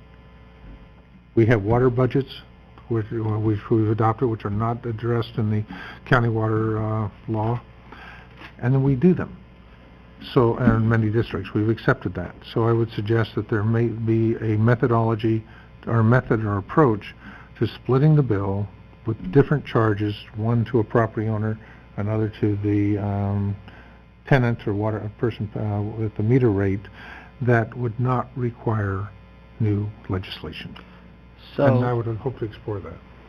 So if I may, the next time that Mr. Davis is available would be at the October regular board meeting. So I'd be happy to place something on the agenda in October. I think his input would be very helpful for the board. But at this point, I still don't know what exactly I would be putting on the agenda. So I think I would need some help to basically be able to identify what the board would be discussing so that, the agenda is appropriate. Well, could I ask that the council share with or the general manager share with the board members the email I submitted to the county council, to our council, on this topic, which I'm hoping to avoid having to bring Ron Davis and his world from Sacramento in on the issue, that we, and I would hope that we could find a way where we have it within our purview to make that decision up or down without additional legislation. Well, then, President Weed, you're talking about a concept that, frankly, I don't know how the whole board would feel about it because I'm not quite sure what the concept is yet. So I would suggest we put that on the agenda if you so choose, and if you would like to do that, because it sounds like a different concept than the service charge on the property tax concept. So we could put that on a future board meeting agenda, and then by then perhaps general counsel would have done a little research on that concept, and then the board can discuss that. Ironically, it is the same basic concept with a different methodology that doesn't necessarily use the property tax as the billing. That was it was a billing mechanism, but the fundamental concept was splitting the bill. So, but I think that your colleagues on the board, you know, aren't necessarily aware of what the concept is, and just to assist with the discussion, I can outline it. And as I understand it, the concept that's being proposed by Director Weed is for apartment buildings or buildings that are master metered. Or even, where you have a tenant, and on the voluntary basis that the property owner would pay the service charge and the tenants would pay the tenant, whether it's single-family residence or an apartment complex or affordable housing. John? That we have the ability to, but that we have times to flesh this out. Can I suggest this would be a perfect topic for the strategic planning session that's coming up? Okay. Perhaps. Because it needs to Whatever the meeting, it should be on an agenda for a future meeting, All right, whether thank it's the you. workshop or a regular meeting. That's a great idea. I was copied on President Weed's email to you and our GM. I think it needs to be fleshed out. We need I general agree. counsel to really come back with something, a good legal determination on what's appropriate, what is not, before distributing it to the board, before bringing it up on a calendar date for board discussion. Well, if the rest of the board is fine with that, we can spend a few hours to flush out the concept with Director Weed to make sure we understand it, and then analyze it, and then it could be ripe for either a future board meeting or the strategic planning meeting in the future, which I think we're looking tentatively at September 7th, maybe. That would be good for the directors to respond to the district secretary on your availability, and then we'll staff and general counsel will figure out what to do. All right. Thank you. So no action need to be taken at this moment. Is there any other items related to the board committee reports? Being none, then let us move on then to operational reports. Staff has nothing, I believe, to report, but we are available and happy to respond to any questions. The question I have is my understanding that we peaked out at about 50 million gallons a day in customer demand in the hottest of hot days. We're now down to the mid-40s. Not quite. The average demands for the last 2 weeks have been in the mid-40s, between 44 and 46. That's been the average demand. But on a daily basis, the production varies anywhere from plus or minus 5 MGD or 7 MGD. So our peak production day was around 52 in that vicinity, and that's primarily to get the water in our distribution system, our storage, to turn over. So we let the water in our reservoirs and tanks draw down, and then we, by holding back production, and then in a couple of days later, we increase production to fill everything back up, just to exercise and keep the water fresh as possible. But still comfortably below the 80 MGD capacity we currently have, and at one time we feared we would not be enough. Thank you. Thank you. Then if there's nothing more on the operational reports, we can move to staff presentations. This evening, staff does not have any special presentations for the board. Yay. Move then to a general manager report on the infamous Little Hoover Commission. Well, what we'll do is, I think the board is ready for some good news this evening.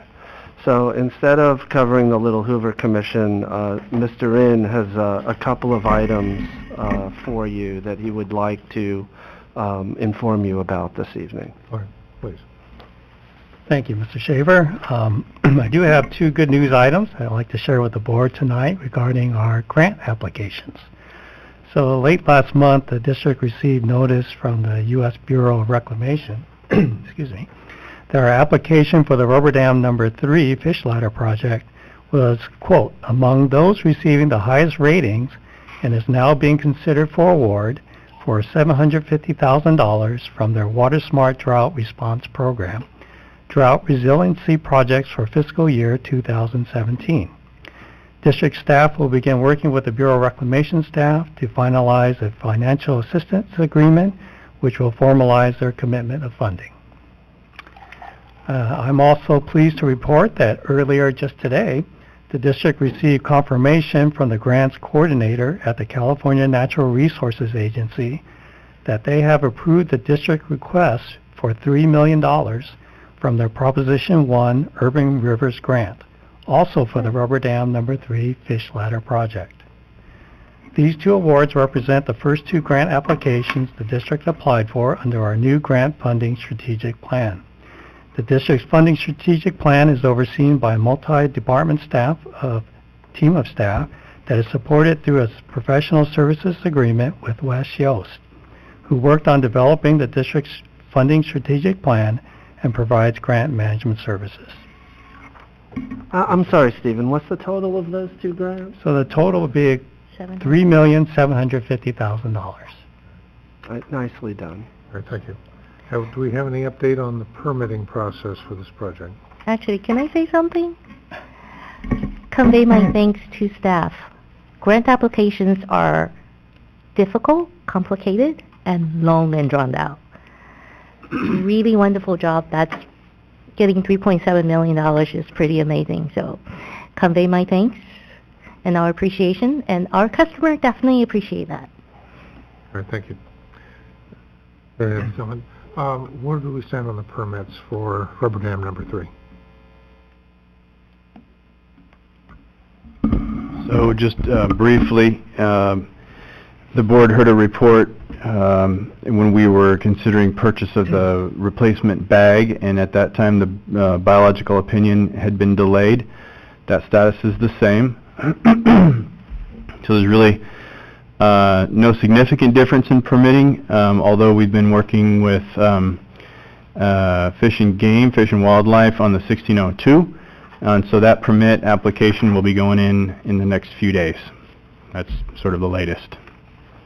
And I was speaking with Gary Stern at NIMS on another subject yesterday and today, and Mr. Stern has assured me that pretty much all available NIMS resources now have been dedicated to the biological opinion for our fish passage projects, now that they have some free time as a result of completing the Delta biological opinion.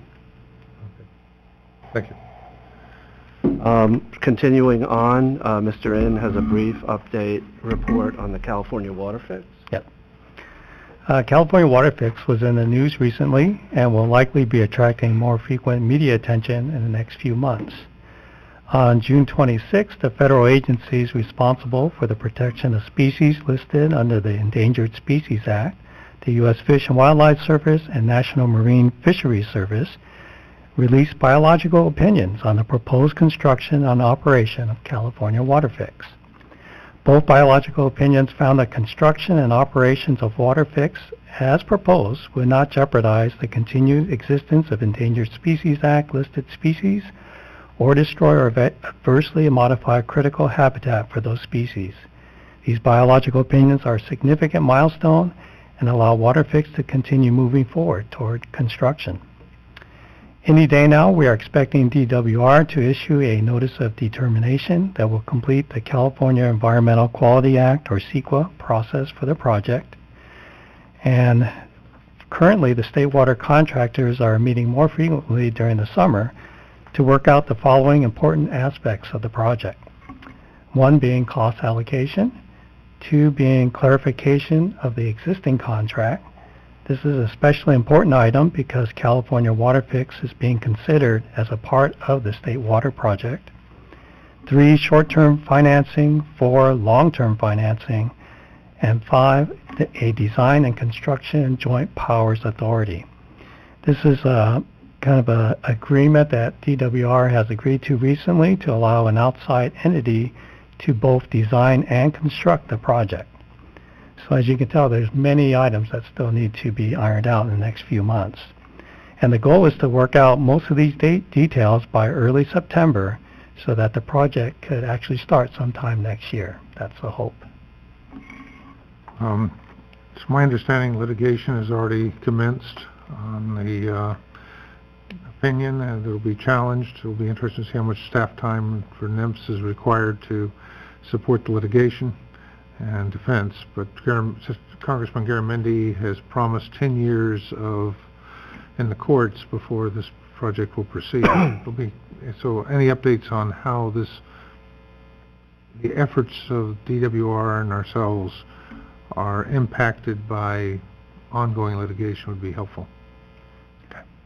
So we will continue to keep the board informed about the California Water Fix, which is of critical importance to ACWD, 40% of our water supply, and when appropriate, there will be staff presentations on that item.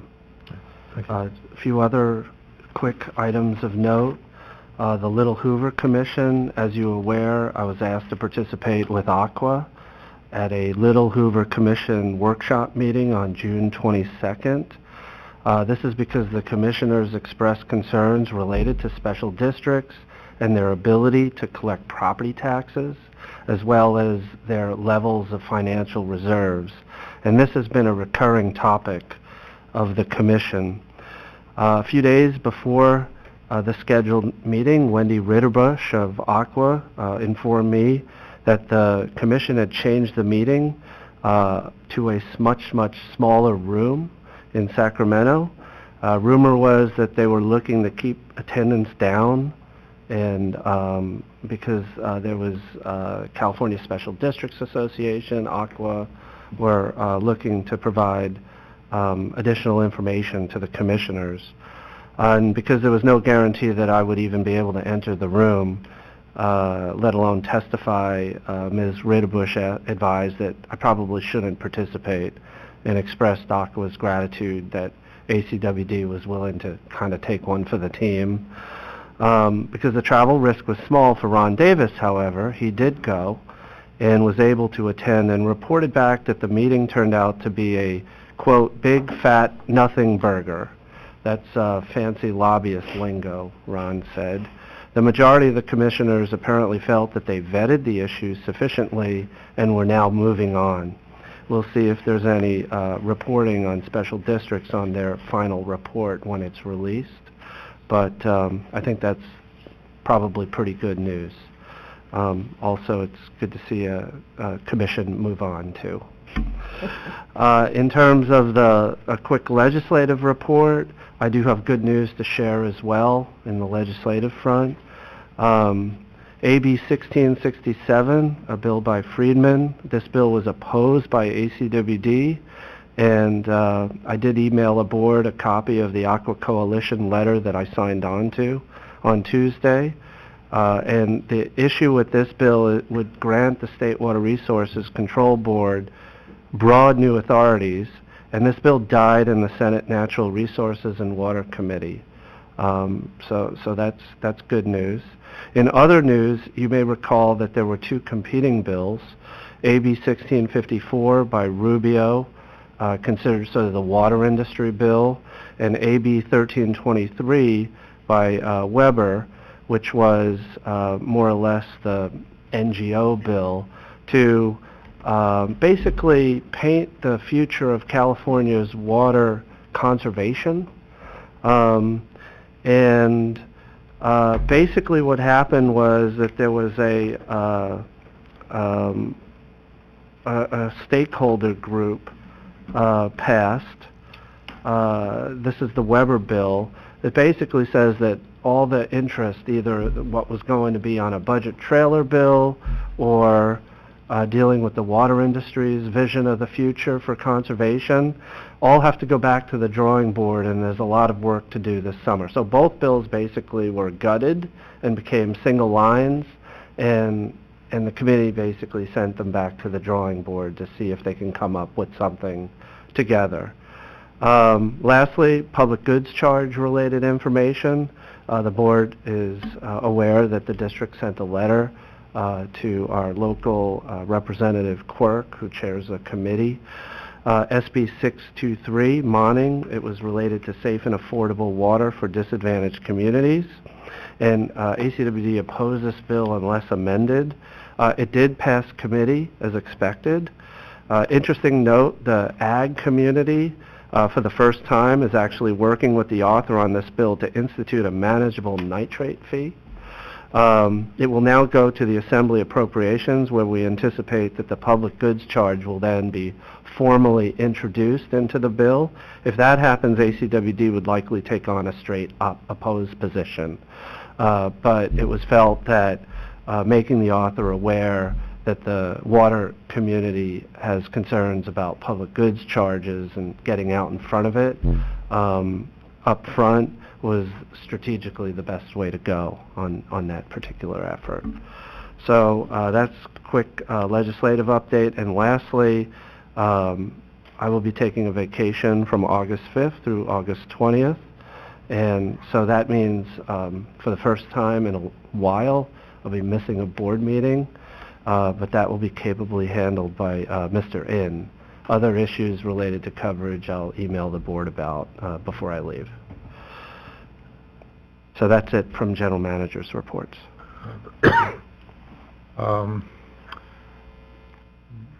We have Director's comments then, and which is comments, reports, meetings attended, and other item requests. Item 7.1. Nothing from me. Nothing from me.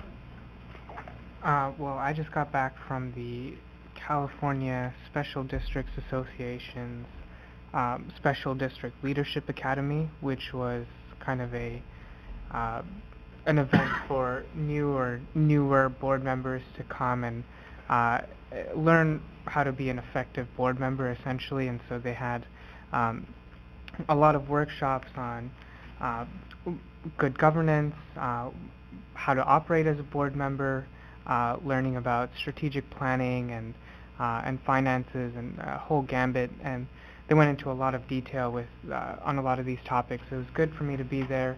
I've attended a similar kind of orientation meetings and such previously, so for a portion of it, it was a little bit of a rehash of what I already knew, but every time I go, I always learn something new, and being a new board member, it's always good to ground myself a little bit and get a lot of that information again, and especially since we're going to be starting discussions on strategic planning and labor negotiations and all of that. It's good for me to have a little bit of background in that before we begin those discussions.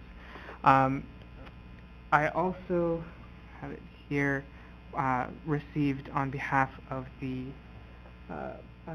district an award from the Special District, from the California Special Districts Association. It's the District Transparency Certificate of Excellence for May 2017 to May 2019. So I was very happy to be able to accept that award on behalf of our district, and hopefully we can continue our progress with transparency goals. So that's my report, and I'll hand this over to our general manager. Oh yeah. Start with Sethy. Yeah, I had two reports. I'm going to report on the Alameda County Special Districts Association meeting first that I attended with President Weed yesterday. We were meeting at Dublin San Ramon Services District, and we had a presentation from the general manager, which I found very interesting,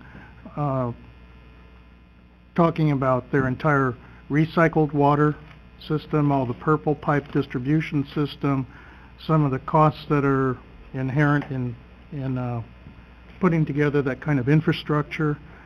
And then I found something of real interest. I'm hoping that, Mr. Shaver, you can contact that general manager. He was presenting some very good survey information about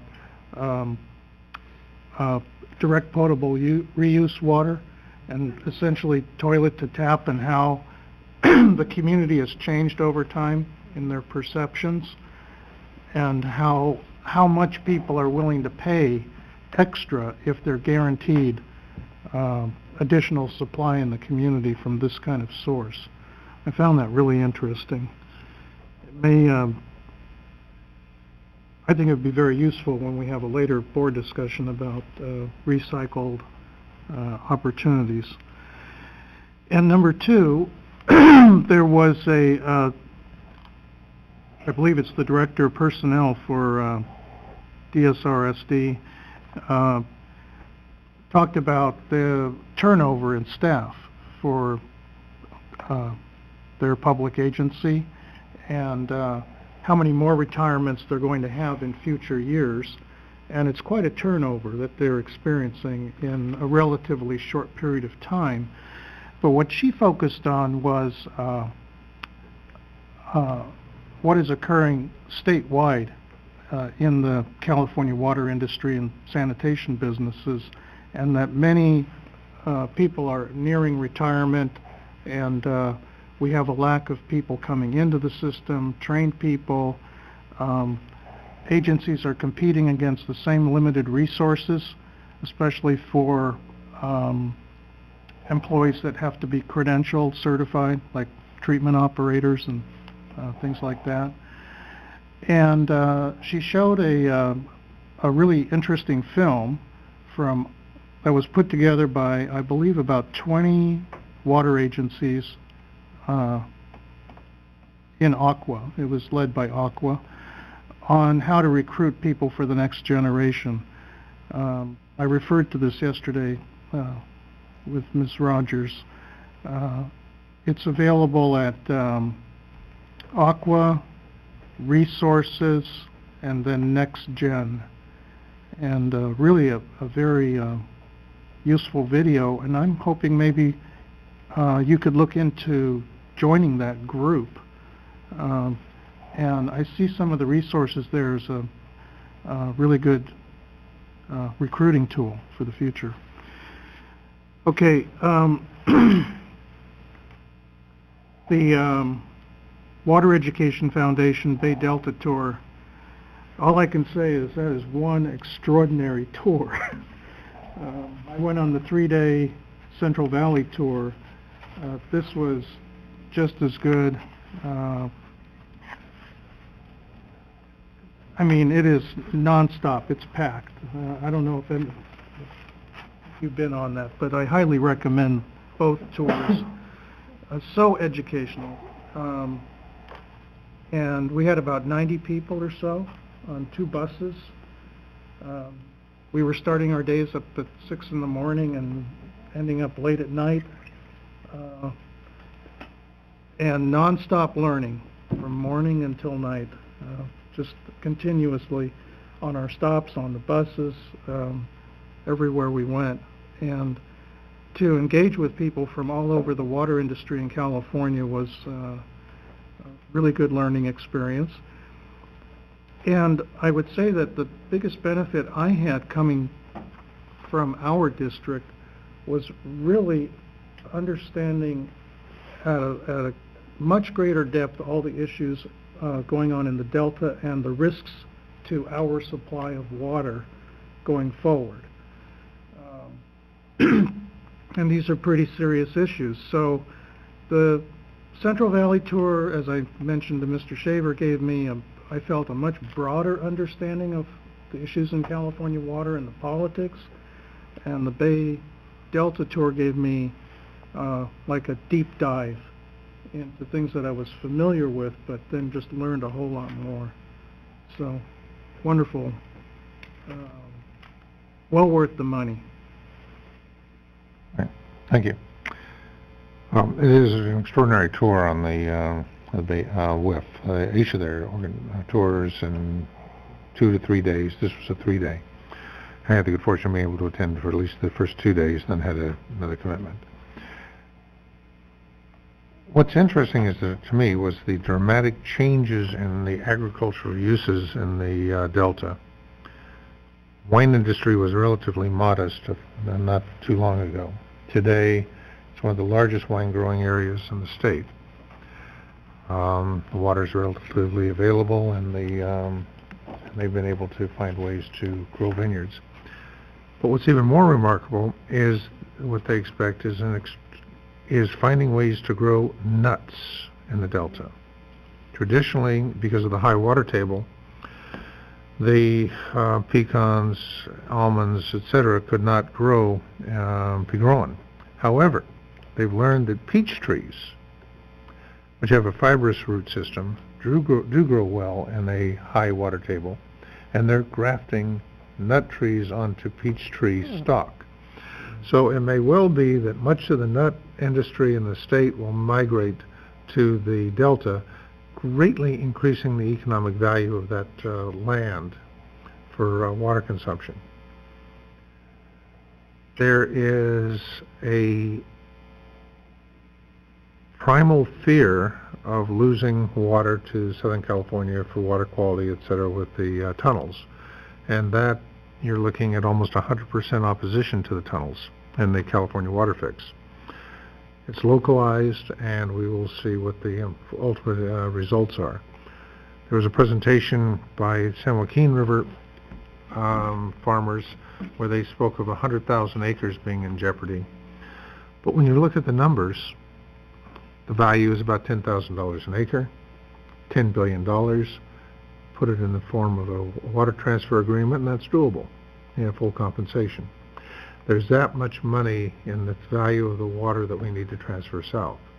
The real threat is the unimpaired flows on the San Joaquin River, which even San Francisco has said would result in a regulatory drought of 3 out of every 10 years and impact us as well. Alameda County, Santa Clara in particular, with their reliance on San Luis and potential need to rely more on the South Bay Aqueduct. So a lot going on.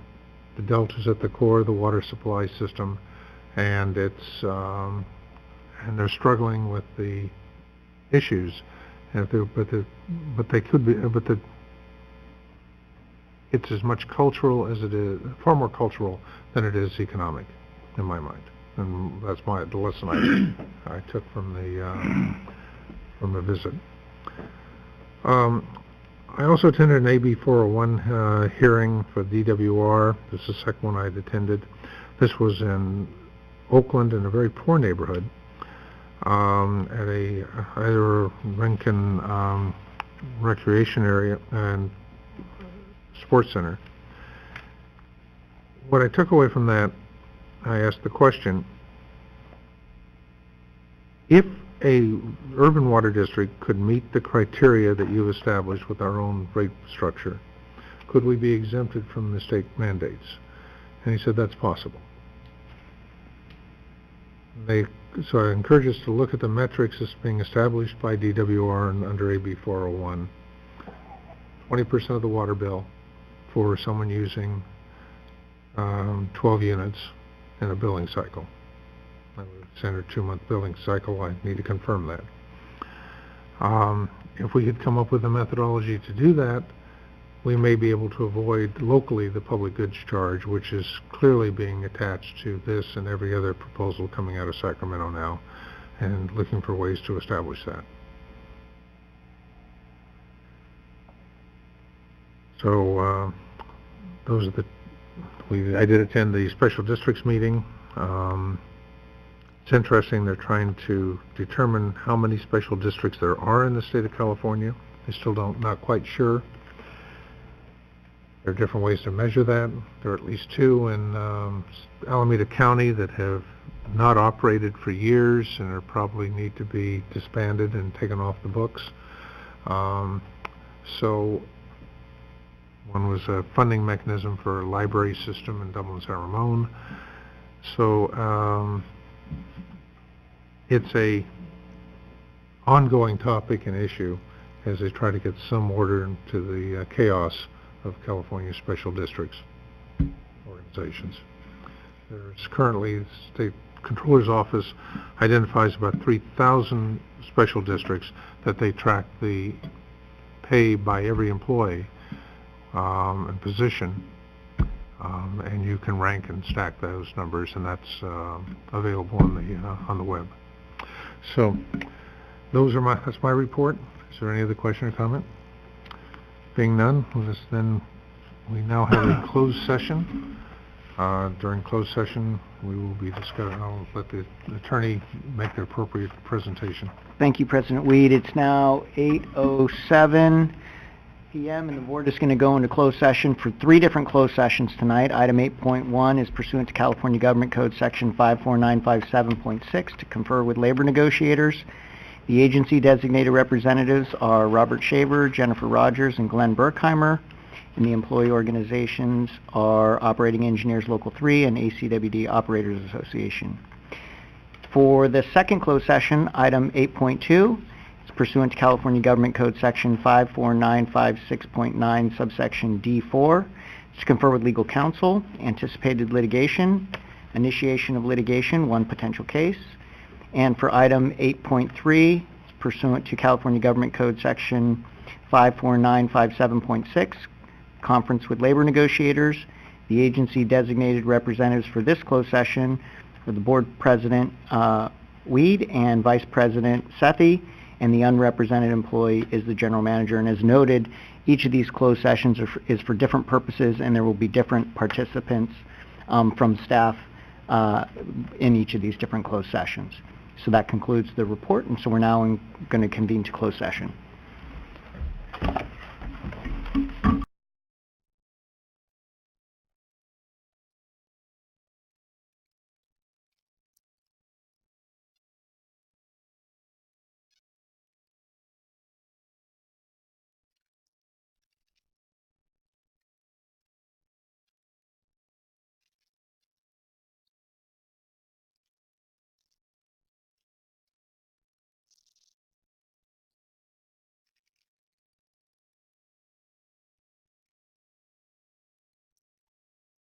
Good evening. Wait a second, start over, please. Are you ready? I think I got good stuff. Coming back into open session from closed session.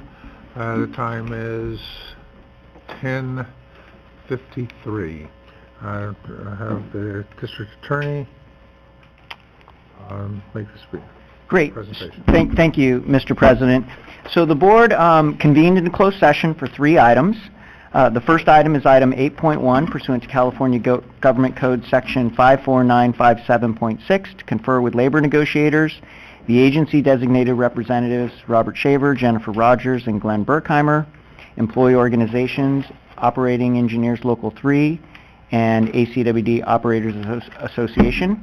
And in that closed session, the board gave direction to the agency designated representatives, and no action was taken.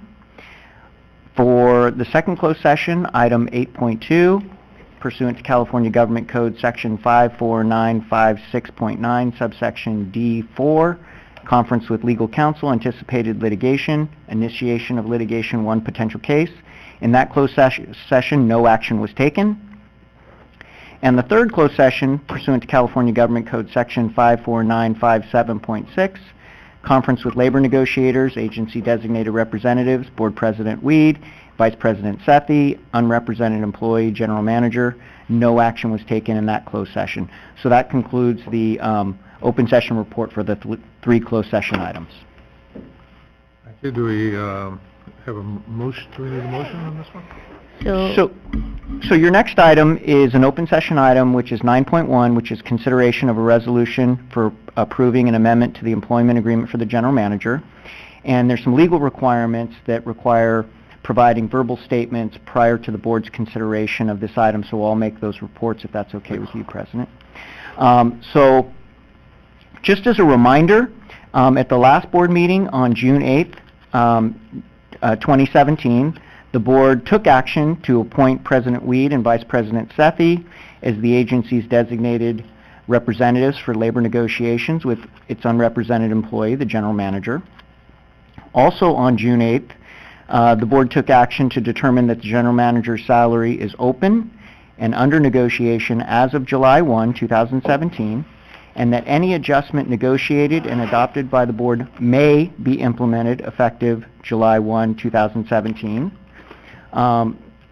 Bring us up to date, the agency designated representatives have negotiated with the general manager, and the proposed action is as follows.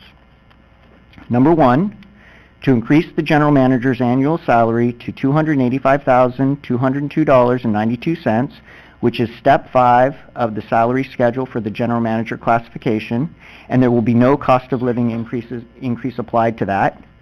And number 2, that increase will be effective on July 17th, 2017, which is the first day of the next pay period, so there will be no retroactive application of this increase.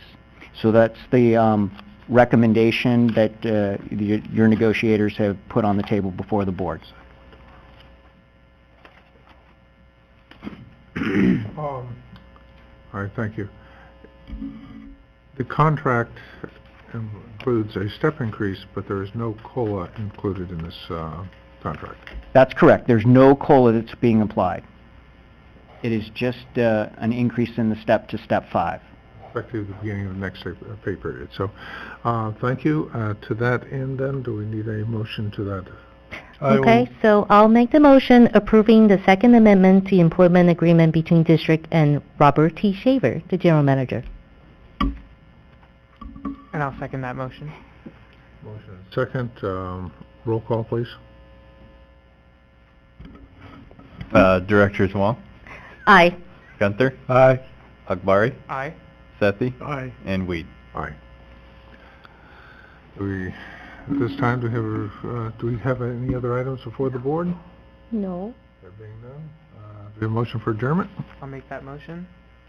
And I assume I will second. without opposition, we are adjourned at 10:57. So, Yay. this award